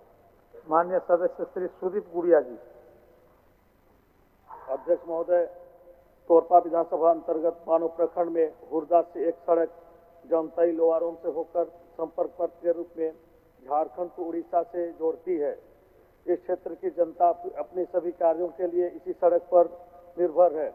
हुरदा से लोवारोम उड़ीसा राज्य की सीमा तक मात्र 5 किलोमीटर यह सड़क अत्यंत जर्जर अवस्था में है। इस सड़क में वाहन चलना तो दूर, पैदल चलना भी दुभर है।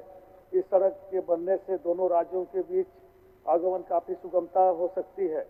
अतः मैं सदन के माध्यम से मांग करता हूं कि हुरदा से लोवारोम उड़ीसा सीमा तक यथाशीघ्र सड़क निर्माण किया जाए। धन्यवाद। माननीय सदस्य श्री भूषण बाड़ा जी। अध्यक्ष महोदय, सैकड़ों की संख्या में मवेशी लवारिस हालत में सालों भर सड़कों में घूमते रहते हैं और रात के समय खेतों में लगी फसलों को चरते हुए भारी नुकसान पहुंचाते हैं। इससे किसानों को काफ़ी नुकसान उठाना पड़ता है।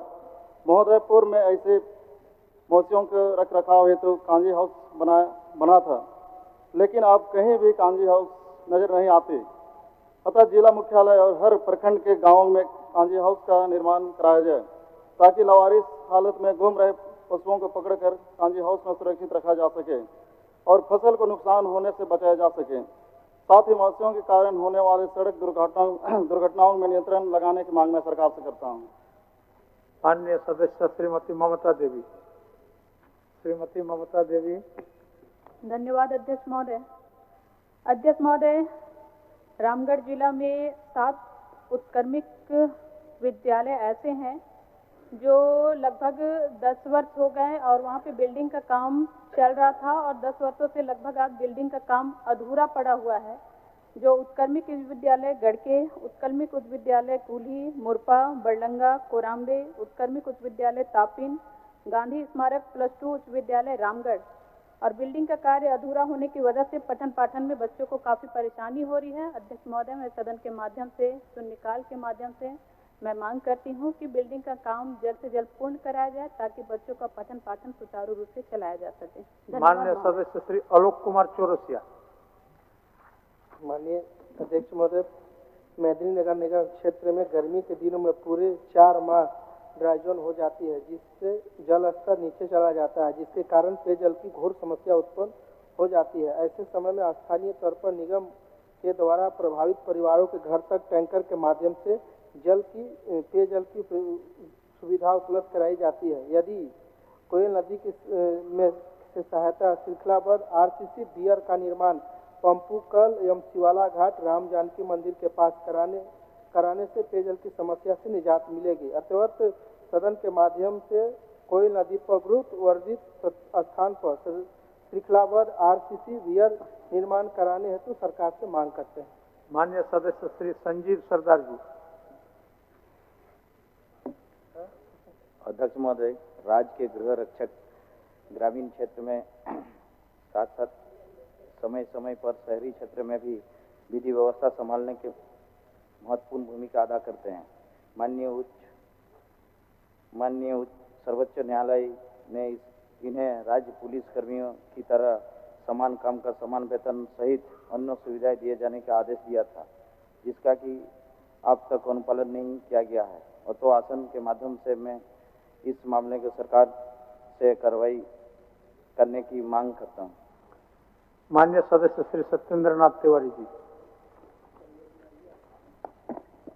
गढ़वा प्रखंड अंतर्गत ग्राम विश्रामपुर गोरिया बखार मुख्य पथ से लरपुरिया मुख्य पथ तक, NH 343 मुख्य पथ से भरुआ बस्ती तक, ग्राम चुटिया मेन रोड से खापोटन होते हुए वन सीमा तक, ग्राम बरदरी मुख्य पथ से पेटकड़वा टोला तक, सेवाडी मुख्य पथ से गोबरदहा स्मशान घाट तक सड़क निर्माण की मांग करता हूँ। ध्यान आकर्षण की सूचना। माननीय सत्येंद्र नाथ तिवारी जी, 1 मिनट बोलिए। इनको बोलने दीजिए, 1 मिनट उनको बोलने दीजिए, उनको बोलने दीजिए। पहले से हाथ दिखा रहा है, आप एक बार बोले, उनको बोले, एक बार उनको बोलने दीजिए, बोलिए। महोदय, वीरेंद्र यादव, ग्राम 11, पंचायत 11, प्रखंड प्रतापपुर, जिला चतरा निवासी, जो Chitarpurni steel plant private limited Mandu Hazaribagh में मजदूर के काम करता था महोदय। उसको उस प्लांट में रात में गैस लीक किया, जिसके चलते पूरी तरह से जल गया है महोदय, और उसका जीवन और मौत से झेल रहा है यहाँ रांची में सेंट्रल हॉस्पिटल में महोदय। उसका समुचित मैं माननीय मुख्यमंत्री जी से कहना चाहता हूँ कि एकदम सीरियस है, उसका इलाज कराया जाए महोदय। धन्यवाद। आप उनको बोलने दीजिए, उसके बाद आपको भी बुलवाते हैं। आप बोलिए, आपका सूचना है। हाँ, सूचना है। बताइए। माननीय अध्यक्ष महोदय, मेरा उत्कृष्ट विद्यालय के लेकर मेरा प्रश्न उत्तर था, लेकिन मैं इस उत्तर से संतुष्ट नहीं हूँ अध्यक्ष। आप हमको लिख के देंगे। एक मिनट माननीय सदस्य, सारे बात को सदन में बोलना जरूरी नहीं है। आप अगर असंतुष्ट है तो हमारे कार्यालय में लिख के देंगे। बट खुला है, लेकिन झरिया विधानसभा वंचित है। जिस झरिया विधानसभा पूरे राज्य में कोयला जाता है, उसी झरिया विधानसभा को छात्र को अंधेरे में रखा गया है, शिक्षा से वंचित रखा जा रहा है। मैं आपके माध्यम से राज्य सरकार से मांग करती हूँ। आपको 1 मिनट महोदय का नाम हम पुकार दिए हैं, आपको बाद में देंगे, बाद में। महोदय, देवघर विधानसभा क्षेत्र के अंतर्गत प्रखंड मोहनपुर में महोदय पंचायत खड़ियारी और ग्राम शिवनगर में महोदय रोड सैंक्शन है, 4 किलो रोड जो है सैंक्शन है महोदय, लेकिन अभी तक शुरू नहीं हुआ महोदय। उसके लिए अगले विधानसभा क्षेत्र में बहिष्कार कर दिया था महोदय। एक भी वोट नहीं पड़ा था, एक वोट पड़ा भी था तो सिर्फ लालटेन में दिया था 1 वोट महोदय। लेकिन मेरा कहना है महोदय, जब रोड सैंक्शन है 4 किलोमीटर, तो वो चालू क्यों नहीं हो रहा है, शुरू क्यों नहीं हो रहा है? सूचना चलिए ये सब सूचना प्रश्न के माध्यम से लाना चाहिए माननीय सभ्य। अध्यक्ष महोदय, उत्तर प्राप्त है। चलिए। और मंत्री जी ने भरसक प्रयास किया है संतुष्ट करने का, ध्यान को आकृष्ट जिसके प्रति मैं कराया था, लेकिन इसमें एक विषय छूट गया। ये बंदुआ गांव में 250 SC/ST समाज के लोग सैकड़ों वर्षों से रहते हैं। वो खतियान उनके पास है, वो खुदकटी लोग हैं, और बीच में 62-63 में दूसरे जगह से एक राजा माइग्रेटेड होकर के आके बड़ा सा हवेली वहाँ बना लिए और वो लोग पर शासन करते हैं। और उन्हीं के जमीन का, जिसका खतियान उनके पास उन आदिवासी अनुसूचित जाति के पास है, उनको धड़का रहे हैं, उनको भगा रहे हैं। सैकड़ों आदिवासी वहाँ से विस्थापित हो गए। अध्यक्ष महोदय, मैंने इस प्रश्न में इस ध्यान आकृष्ट यही कराया था। इस मामले में राजा साहब ने केस कर दिया उन निरीह आदिवासियों पर। आदिवासी डर गए, बेचारे को बेल जज इसलिए दे दिया कि उनका पोशाक देख करके कहा कि नहीं, ये कभी हथियार के साथ आ नहीं सकते और राजा का जमीन से फसल काट नहीं सकते हैं। एक्चुअली अध्यक्ष महोदय, इस पर ज्यादा नहीं बोलूंगा। माननीय मंत्री जी के यहाँ से पत्र जाने के बाद आज ही 11 तारीख को सीओ ने इसमें लास्ट में आंसर दिया है कि 11/3/23 को अंचल अधिकारी मेराल के द्वारा बंदुआ गांव में जाकर के रियल में जमीन किसका है वो टाइटल फिक्स करेंगे। लेकिन ये थोड़ा पहले करना चाहिए था सीओ को। और जो ये मुकदमा हुआ है अध्यक्ष महोदय, मैं कुछ प्रश्न पूछूंगा नहीं। ये जो मुकदमा हुआ है निरीह 14 आदिवासी पर, राइफल लेकर के गए थे राजा साहब वो लोग को डराने धमकाने। मैंने एसपी को कहा था, एसपी ने पिंटू सिंह, इसमें कंफ्यूजन क्या हो जा रहा है कि आदिवासी समाज का भी टाइटल सिंह ही है और जो दबंग है पिंटू, उनका भी सिंह ही है। तो अंतर में कुछ सिंह के चलते कंफ्यूजन हो रहा है। मैं आपके माध्यम से मंत्री जी को भेजवा जाना चाहता हूँ कि वहाँ के जो सामंती लोग आदिवासी अनुसूचित जाति पर जो मुकदमा किए, बेल पर वो लोग घूम रहे हैं और जिस राइफल का भय दिखाया जाता था, मैंने एसपी को कह के सीज कराया था, एसपी फिर उनको राइफल दे दिया। अध्यक्ष महोदय, इन 250 आदिवासी अनुसूचित जाति के परिवार को कवरने से बचाया जाए।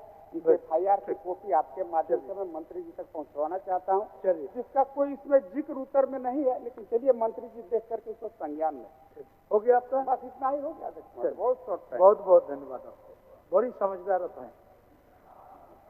माननीय सदस्य श्री आलोक चौरसिया जी। धन्यवाद अध्यक्ष महोदय। अध्यक्ष महोदय, उत्तर प्राप्त है कि पलामू जिला सहित राज्य के कई जिलों में खास महल से जुड़ा हुआ एक बहुत ही पुराना विवाद है महोदय, जिससे मैं सरकार से मांग किया था कि पलामू जिला के डाल्टेनगंज मैदनी नगर निगम क्षेत्र में जो खास महल का सबसे बड़ा जटिल समस्या है महोदय, उस पर सरकार कार्य करे और जिससे वहाँ के लोगों को निजात मिले। महोदय, जिला में के अंतर में फ्री होल्ड उस व्यक्ति का होता है जिस व्यक्ति के पास या तो धन हो, जिसके पास बल हो। वहाँ पे जो मध्यम वर्ग के लोग हैं महोदय, जो गरीब है, कमजोर है, जिनके पास फ्री होल्ड कराने के लिए पैसे नहीं है, क्योंकि पैसा बहुत ज़्यादा लगता है महोदय। क्या सरकार डाल्टेनगंज मैदनी नगर निगम क्षेत्र के अंतर्गत में जो समस्या उत्पन्न होती है फ्री होल्ड का, क्या सरकार उस फ्री होल्ड को हटाना चाहता है और वहाँ के आम जनों जो उस शहर में निवास करते हैं उनको उसकी सहायता देगी? मैं सरकार से इस चीज़ को मांग किया था, सरकार ने गोल मटोल जवाब दिया है महोदय। मैं सरकार से मांग करता हूं कि सरकार इस पर मुझे जवाब दे और वहां के लोगों को इस बीच में सहायता मिले। आप एक बार पूछ लीजिएगा, पूछता है, हस्ताक्षर हैं ये भी आप देख नहीं रहे अध्यक्ष महोदय, बिना मंत्री के जवाब के मैं संतुष्ट हो जा रहा हूँ। बिल्कुल, इसमें मैं भी हस्ताक्षरी हूँ, इसमें आपका सहयोग चाहिए अध्यक्ष महोदय। आदरणीय आलोक जी जो प्रथम दस्तखती हैं, इन्होंने कहा कि भाई फ्री होल्ड किया जाए जो खास महल की जमीन पर कई 100 वर्षों से वहाँ के लोग आवासित हैं। और इन्होंने एक और जिक्र किया है अध्यक्ष महोदय कि भाई कृषि योग्य भूमि पर भी जो पिछले 100 वर्षों से आवासित हैं, उनका भी जमीन का मुद्दा, उनका भी मालबंदी नहीं हुआ, उनका भी सेटलमेंट नहीं हुआ। आज रोड अगर कहीं बन रहा है तो उसको सरकार कह रहा है कि सरकारी जमीन है, क्योंकि आपके नाम पर इसका बंदोबस्त ही नहीं हुआ। ये सब काफी गंभीर समस्या है और सरकार का उत्तर थोड़ा भ्रामक है, पर आप सहयोग करिए। अध्यक्ष महोदय, आप देखिए पहले माननीय मंत्री का जवाब ले लेते हैं, फिर भ्रामक क्या है वो बोल दे रहे हैं, तब जवाब देंगे। भ्रामक यह है अध्यक्ष महोदय कि लास्ट पारा में इन्होंने लिखा कि विभागीय आदेश 3672 दिनांक 28/11/24, मतलब 4 माह पहले का बात है, खास महल से संबंधित विभिन्न मामलों के अध्ययन हेतु, मैंने पढ़ने के लिए हुजूर, अध्ययन मैंने तो पढ़ाई होता है, राजस्व परिषद झारखंड की अध्यक्षता में एक समिति का गठन किया है, जो लोग अभी तक पढ़ ही रहे हैं। उप समिति के द्वारा किए जाने वाले अनुशंसा पर मंत्री परिषद का अनुमोदन प्राप्त कर आवश्यक कार्रवाई की जाए। इसमें थोड़ा एक डेट फिक्स कर दिया जाए कब तक ये लोग पढ़ेंगे। और बोलिए अध्यक्ष महोदय, ये मामला माननीय आलोक चौरसिया जी और अन्य सदस्यों ने लाने का काम किया। ये बात सही है कि कांसमाल की जमीन के कानून में बहुत पेचीदगी है और इस कारण से लोग इससे परेशान भी बहुत होते हैं, लेकिन मैं ये स्पष्ट करना चाहता हूँ कि इस मामला से निजात पाने के लिए, इस पर एक नीतिगत निर्णय लेने के लिए माननीय मुख्यमंत्री जी को मैं धन्यवाद करूंगा। उनके प्रयास से राजस्व परिषद की अध्यक्षता में एक कमेटी गठित की गई है, जिसमें खासमाल की जमीनों का व्यवसायीकरण उपयोग भी किया जाता है रेसिडेंशियल पर्पस में आने के बाद। उसके अलावा भी जो एग्रीकल्चर लैंड है उसका व्यवसायीकरण का लोग उपयोग कर रहे हैं, व्यवसाय कर रहे हैं उससे, तो इन पर क्या चीजें हो और इसका कैसा सरलीकरण हो, आम आदमी को इससे क्या लाभ हो, इस संबंध में एक कमेटी बनाई गई है और 3-4 बैठकें हो चुकी है। अंतिम बैठक के बाद जब ये विचार के लिए लाया जाएगा, इस पर हम लोग ठोस निर्णय लेंगे ताकि कासमाल वाली जमीन से जो लोग परेशान हैं, पूर्व की सरकार ने 2019 में इसको फ्री होल्ड करने का माननीय तत्कालीन मुख्यमंत्री ने प्रयास किया था, लेकिन वो अवधि समाप्त हो गई, 3 वर्षों के लिए था, वो मामला खत्म हो गया। तो या तो फ्री होल्ड हो या प्रपोजल राइट टू बने या कुछ ऐसा अमाउंट तय करके उसको जो है ना सदा के लिए सेटलमेंट किया जाए। सरकार गंभीर है और राजस्व परिषद की जो कमेटी है उसका निर्णय के बाद इस पर हम लोग ये सरकार ठोस निर्णय लेगी। आप हस्ताक्षरी नहीं है, नहीं आप हस्ताक्षरी नहीं है, बट नवीन जी ठीक है, सुझाव ले लीजिए। बट बोलिए महोदय। हाँ, ये बहुत ही जटिल मुद्दा है महोदय जी। एक करीब झारखंड के बहुत सारे ऐसे जिला है जहाँ पे खास महल की जमीन के, जमशेदपुर है, हजारीबाग है, डाल्टनगंज, मेदिनीनगर है। सरकार को सिर्फ इसमें यही करना चाहिए कि वहाँ पे जो मध्यम वर्ग के लोग हैं जिसको खास महल की वजह से उनको घर नहीं बन पा रहा है महोदय, उनकी रकम ज्यादा है और मैं सरकार से सिर्फ इतना ही मांग करता हूँ कि जो मध्यम वर्ग के लोग हैं क्या उनको सरकार फ्री होल्ड करके उनको फ्री में जमीन का लीज कराने के लिए, क्योंकि महोदय डाल्टनगंज निगम क्षेत्र, मेदिनीनगर निगम क्षेत्र बहुत बड़ा है महोदय और उसमें और अभी कुछ और गांव, कुछ पंचायत उसमें और जुड़े हैं महोदय, जिसके वजह से वहाँ पे संख्या 1 लाख से ज्यादा वहाँ पे वोटर्स हैं, संख्या उससे ज्यादा। महोदय सरकार इस पे गंभीरता ले, आदरणीय मुख्यमंत्री जी सदन में है, हमारे पूरे कैबिनेट सदन में है, तो मैं यही कहूँगा कि इस पे गंभीरता लेते हुए फ्री होल्ड करने के काम करें। और क्योंकि वहाँ पे दिक्कत क्या होता है कि अगर हमको सड़क बनाना है, हमको घर बनाना है, हमको सब में निगम से परमिशन लेना है और निगम वाला इतना अड़चन लगा देता है कि उसमें गरीब गुरबा जा ही नहीं सकता है, उसका हो ही नहीं सकता है। इसका कारण एक ही है कि जब तक फ्री होल्ड नहीं होगा तब तक इस पर कोई कार्रवाई नहीं होगा और तब तक इस पर कोई समाधान नहीं निकलेगा। सरकार इसको फ्री होल्ड करे और इसको करके वहाँ के लोगों को निजात दिलाने का काम करे, ये हम अनुरोध करते हैं। माननीय मंत्री अध्यक्ष महोदय, हमने स्पष्ट कहा है कि इस पर कमेटी का अंतिम स्तर की बैठक हो चुकी है, 15 दिनों में ये रिपोर्ट आ जाएगी। हम लोग इसको कैबिनेट से निर्णय लेके करने का प्रयास करेंगे। जहाँ तक फ्री होल्ड की बात उठा रहे हैं, फ्री होल्ड के लिए उसको विवादित नहीं होना होगा और सरकार के संबंधित पदाधिकारियों को एनओसी देना होगा कि इसका आगे समय में सरकारी उपयोग में इसको नहीं लाया जाएगा, तभी उसको फ्री होल्ड किया जाए। हम लोग तो चाहते हैं कि जो पेचीदगी कासमाल की कानूनी है उससे लोगों को निजात मिले और सरकार कल्याणकारी सोच रखती है, इसीलिए इस कमेटी का रिपोर्ट आने दीजिए। हम लोग इसको ये जो परेशानी है उसको हम लोग दूर करने का काम करें। ठीक है आलोक जी, सर एक एक एक ठीक ठीक। कि हम आपको ज्यादा परेशान नहीं करते हैं, इसलिए नहीं परेशान नहीं है, समाधान की ओर जा रहा है तो अच्छी बात है, अच्छी बात। जैसे माननीय मंत्री जी बोले कि इसमें एक इनोवेबल चार्ज है, मतलब चार्ज या तो बता दे कितना चार्ज है, क्योंकि चार्ज तो बहुत ज्यादा है, कहीं 20 लाख, कहीं 25 लाख, कहीं 30 लाख है और कहीं करोड़ों का है। तो उसमें कुछ अगर ऐसा बताए माननीय मंत्री जी, उसका जवाब दे कि एक नॉर्मल चार्ज हम लगाएंगे जिससे आम जनों को भी फायदा हो और वहाँ के शहर में निवास करने वाले लोगों का भी फायदा हो। मैं दूसरा चीज क्योंकि वहाँ पे बार बार यही सदन में एक दूसरा बार मेरा क्वेश्चन है अध्यक्ष महोदय, मैं पिछला सदन में भी इस बात को रखे थे और ये दूसरा बार है, इसलिए क्योंकि जब भी हम लोग क्षेत्र घूमते हैं तो लोगों का एक ही चिंता रहता है कि आप सदन के माध्यम से सरकार से मांग करिए कि सब फ्री होल्ड हो। वहाँ पे जमीन है जो खेती करने वाला खेतिहर जमीन है, उसमें भी तरह तरह का टैक्स या तरह तरह का निर्माण कार्य पर रोक लगा दिया जाता है। कोई व्यक्ति आधा घर बना लिया, अफसर मिले, कुछ लोग मिले रहते हैं तो आधा बनवा देते हैं, जानकारी मिलता है, उस पर भी रोक लगा दिया जाता है। इसलिए उस पर कोई नॉर्मल चार्ज लगाए जिससे लोगों को फायदा हो। माननीय मंत्री जी, मैंने आश्वस्त कहा है अध्यक्ष महोदय कि इस पर अंतिम निर्णय रिपोर्ट आने दीजिए और लगभग हम लोग 45 दिनों में के अंदर में इस पर हम लोग ठोस निर्णय लेने जा रहे हैं। आपसे हो गया लोग जो कमेटी गठन ये कर रहे हैं उस कमेटी में किए हैं, उसमें हम लोग कभी जब वहाँ जाता है तो बोल दिया जाए हम लोग भी क्षेत्र में घूम कर उनको सहयोग करेंगे अध्यक्ष महोदय।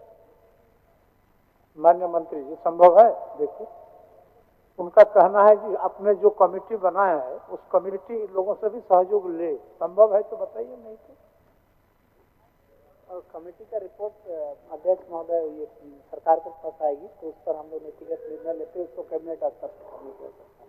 ठीक, सरकार को करना। माननीय श्री आलोक कुमार सोरेन जी।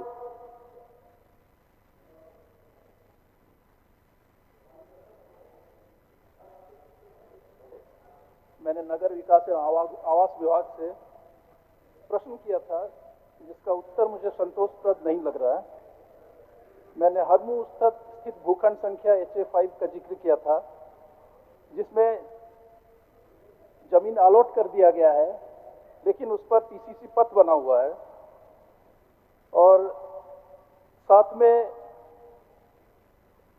विलंब किया जा रहा है जिसके चलते फाइन लगाया जा रहा है। मेरा यही प्रश्न करना है कि ससमय राशि जमा करने के बाद आवंटी विलंब के लिए दोषी कैसे है, इसीलिए ब्याज की राशि को भी माफ कर दिया जाए और जमीन को इसी पद का ध्वस्त करके वहां जमीन अलॉट किया जाए। माननीय मंत्री जी।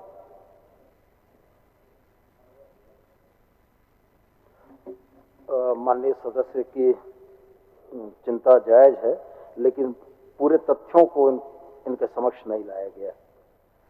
मान्यवर, आवास बोर्ड की नियमावली के तौर पर जिन चीजों को आवंटी को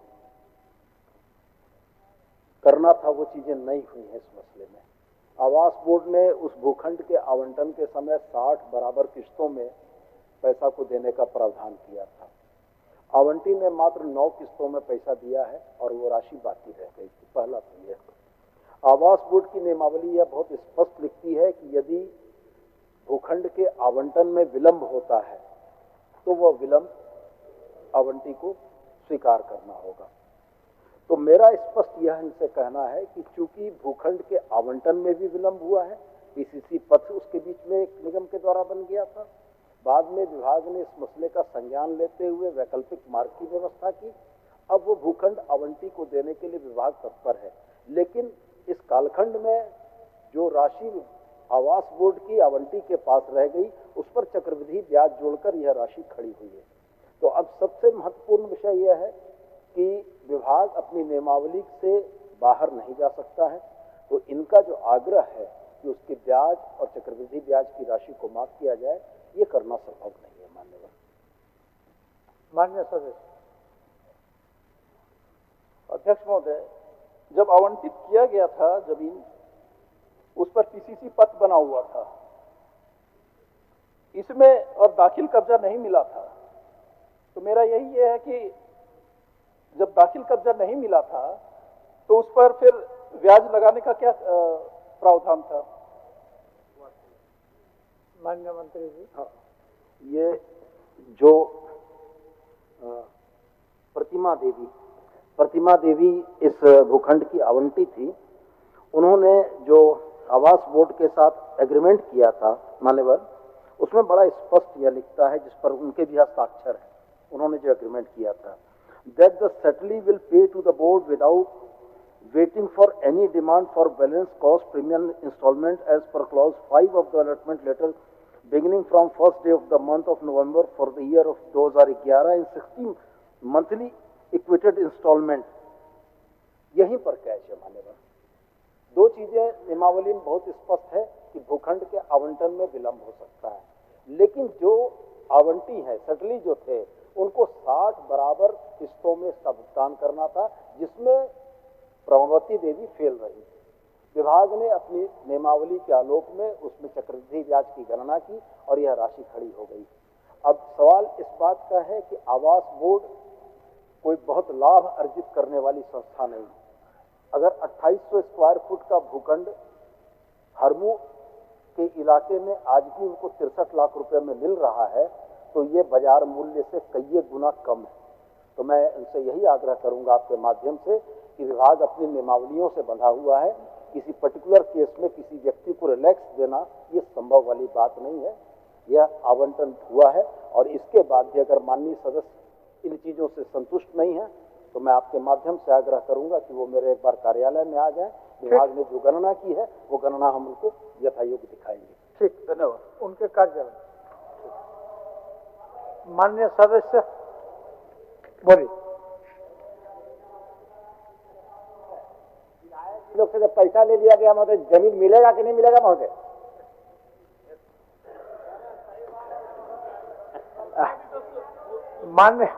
माननीय सदस्य नवन बिस्कल कोनगाड़ी जी।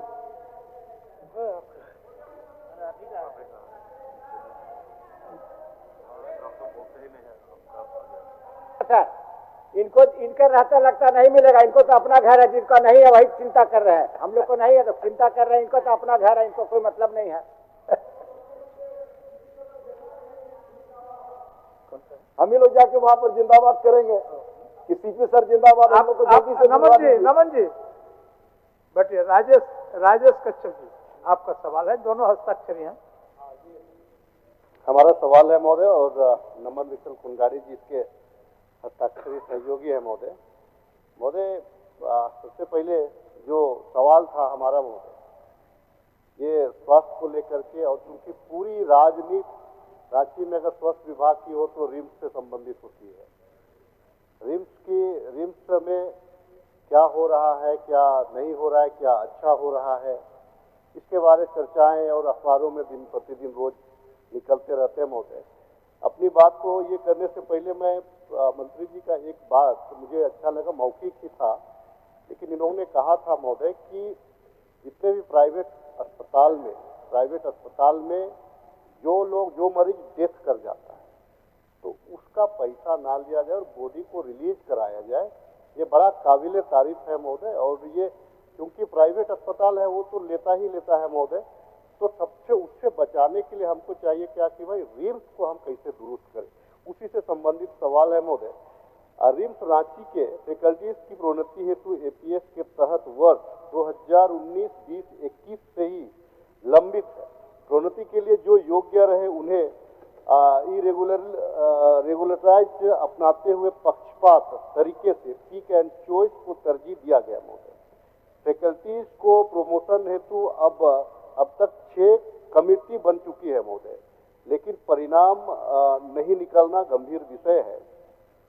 करप्शन है वहाँ पे महोदय। फैकल्टी डॉक्टर का मनोबल इससे गिर रहा है महोदय, जिसका दुष्प्रभाव मरीजों पर पड़ता है। जो हमारा सवाल है महोदय उस पे प्रमोशन को लेकर के है और 4 खंड में माननीय मंत्री जी ने उत्तर दिया है। तकरीबन सब में कुछ संतोष भी करते हैं, कुछ असंतोष भी करते हैं। तो माननीय मंत्री जी, क्योंकि मैंने सवाल पढ़ दिया, अगर आपका कोई जवाब होगा तो मैं अगर संतुष्ट होऊंगा तो पूरा नहीं लूंगा। अगर आप मुझे जो सवाल है उसका जवाब दे देते। माननीय मंत्री जी, आप लोग सब एक साथ रहते हैं? सर बिल्कुल सही बात है सर, साथ में रहते हैं और प्रश्न भी करते हैं महोदय। प्रश्न गंभीर है महोदय, और जो बातें इन्होंने कहा कि रिम्स में महोदय, रांची का एक ही धरोहर है रिम्स, सारा लोड वहीं पड़ता है महोदय। तो डॉक्टर्स को प्रोत्साहन देने के लिए, फैकल्टी को मजबूत करने के लिए महोदय, और डॉक्टर्स को प्रमोशन देने के लिए इन्होंने ध्यान आकर्षण लाया है। तो मैं अध्यक्ष महोदय, मैं आपके माध्यम से माननीय सदस्य को बताना चाहता हूं कि 2019, 20, 21 के लिए हम लोग प्रोन्नति की पूरी प्रक्रिया हम लोगों ने 23 में ही पूरी कर ली है महोदय, और हमें लगता है कि अगले बैठक जीबी में हम फाइल को ही मंगवाए हैं, और जो डॉक्टर्स का जो प्रमोशन है महोदय, उसको हम बहुत जल्द हम दिलाने का काम करेंगे महोदय। चलिए, हो गया। आप उसी से संबंधित आसन को आश्वस्त किए कि हम अब सवालें नहीं करेंगे, जवाब तो दे दिया। नहीं, उसी में जो जवाब था मुख्यमंत्री जी का वही दिए हैं। केवल इसमें ये कहना है महोदय कि जो सहपाठी थे, जो साथ में जिन्होंने ज्वाइनिंग किया, कुछ लोगों को प्रमोशन दे दिया था। मैंने पिक एंड चॉइस का भी जिक्र किया है महोदय अपने सवाल में। तो कुछ विभाग, कुछ फैकल्टीज को आप प्रमोशन दे दिए, बाकी लोगों को आप प्रमोशन नहीं दिए। कहने का मतलब क्या है महोदय, दिक्कत कहाँ पे आ रहा है, जिनको प्रोफेसर ने पढ़ाया वो अब उसके सीनियर होते जा रहे हैं। जो डॉक्टर बनाया आज वही उसके जूनियर बन के रह गया है महोदय। तो ये जो विसंगति आई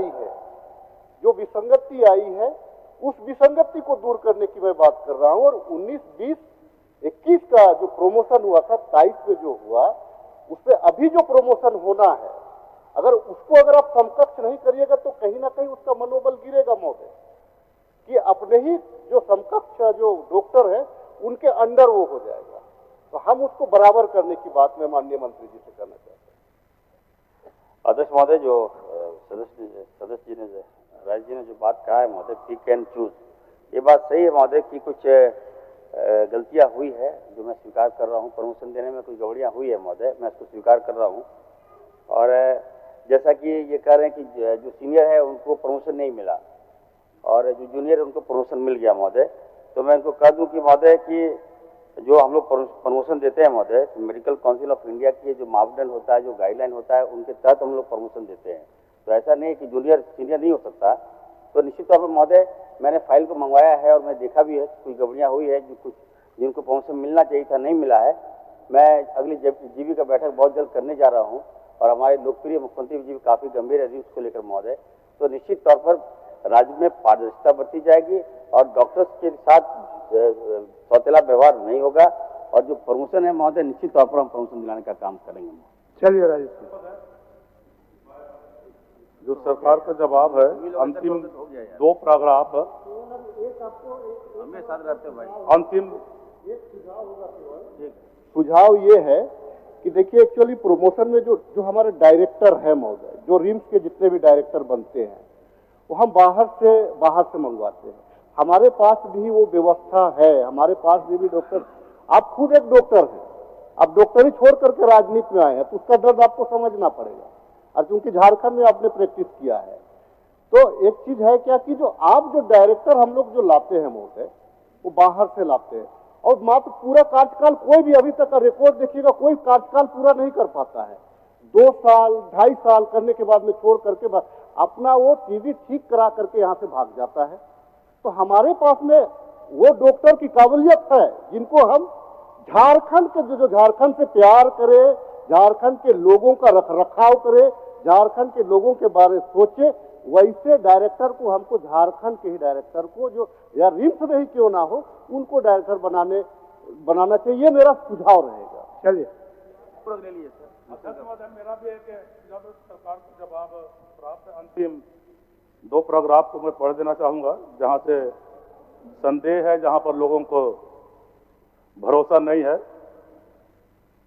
उक्त निर्णय के अनुपालन में निदेशक रिम्स के द्वारा पत्रांक 1256 दिनांक 30/10/2024 के द्वारा बाह्य चिकित्सकों के एक उच्च स्तरीय कमेटी का गठन किया गया, जिसका रिपोर्ट सीलबंद लिफाफे में निदेशक कार्यालय में प्राप्त हुआ है।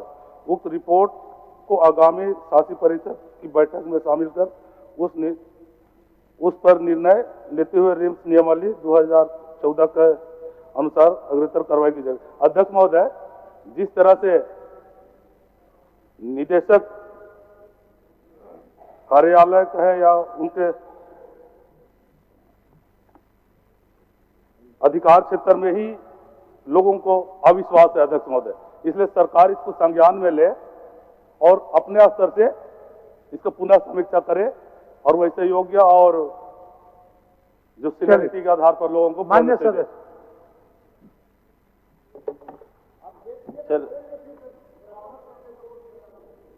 सर, जो बात इन्होंने कहा महोदय कि बाहर से लोग निदेशक बन जाते हैं, डॉक्टर्स का कोई कम्युनिटी नहीं होता है, जो हम लोग एक्सपर्ट लोगों को ही लाते हैं, उस जो सेवा देते हैं यहाँ उसको हम लोग लेते हैं और निश्चित तौर पर अगर कोई गड़बड़ी हो तो हम लोग उसको दिखवा लेंगे अध्यक्ष महोदय। मैं अंत में एक बात कहूँगा अध्यक्ष महोदय की जो जीबी का बैठक हम बहुत जल्द करने वाले हैं और अगर माननीय विधायक जी को कोई खास अगर कोई प्रश्न होगा महोदय उनको भी मैं शामिल करूँगा और आप सब जो सुझाव है, न केवल आप लोग, राज्य के सभी विधायकों का कोई भी सुझाव होगा महोदय तो दीजिएगा, हम उसको अनुपालन करने का काम करेंगे महोदय। माननीय सदस्य प्रोफेसर स्टीफन मरांडी जी, प्रोफेसर स्टीफन मरांडी जी। महोदय दिया जाएगा महोदय, जो प्रमोशन है बोल रहे हैं, प्रमोशन हम करेंगे महोदय, सब करेंगे। अध्यक्ष महोदय, हमको जवाब मिला है लेकिन जवाब जो है बिल्कुल अपूर्ण है।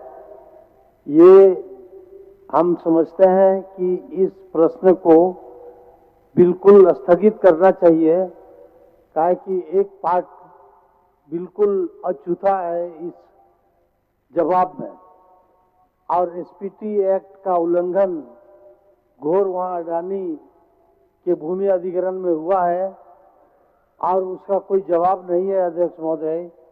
इसलिए इस सवाल को निश्चित रूप से बहुत गंभीरता से सरकार को लेना चाहिए और एसपीटी एक्ट का जो उल्लंघन हुआ है उसको सुधारना चाहिए। आप भी हस्ताक्षरी हैं, स्थगित कर देते हैं तो बाद में पूछिएगा। केवल नहीं, सरकार के ध्यान में दे देते हैं कि यह मामला है पिछली सरकार का अध्यक्ष महोदय और सरकार हम दोनों का जो प्रश्न है माननीय स्टीफन माऊ और मेरा, ये 4 खंडों में, पहला खंड हम सबों ने कहा है कि भाई जो मूल्य निर्धारण किया उसमें भी गड़बड़ी हुआ जमीन का मूल्य का। दूसरा खंड है कि एसपीटी एक्ट का खुल्लम खुल्ला उल्लंघन, दूसरा खंड ये है। तीसरा खंड हम सबों ने कहा है अध्यक्ष महोदय कि जो एमओयू हुआ, एमओयू में जो निर्धारित शर्तें रही आज उसका पालन नहीं हो रहा है। और चौथा हमने कहा कि जो एग्रीमेंट सरकार ने किया बिजली के बारे में उसका भी अनुपालन नहीं। 4 खंडों में केवल 2 खंडों के उत्तर आए हैं और मैं सभा सचिवालय को धन्यवाद देता हूं कि उन्होंने मंत्रिमंडल सचिवालय को भेजा है। अगर मंत्रिमंडल को भेजा है तो उत्तर पूर्ण आना चाहिए संपूर्णता से, इसीलिए आगे उसका पूरा उत्तर।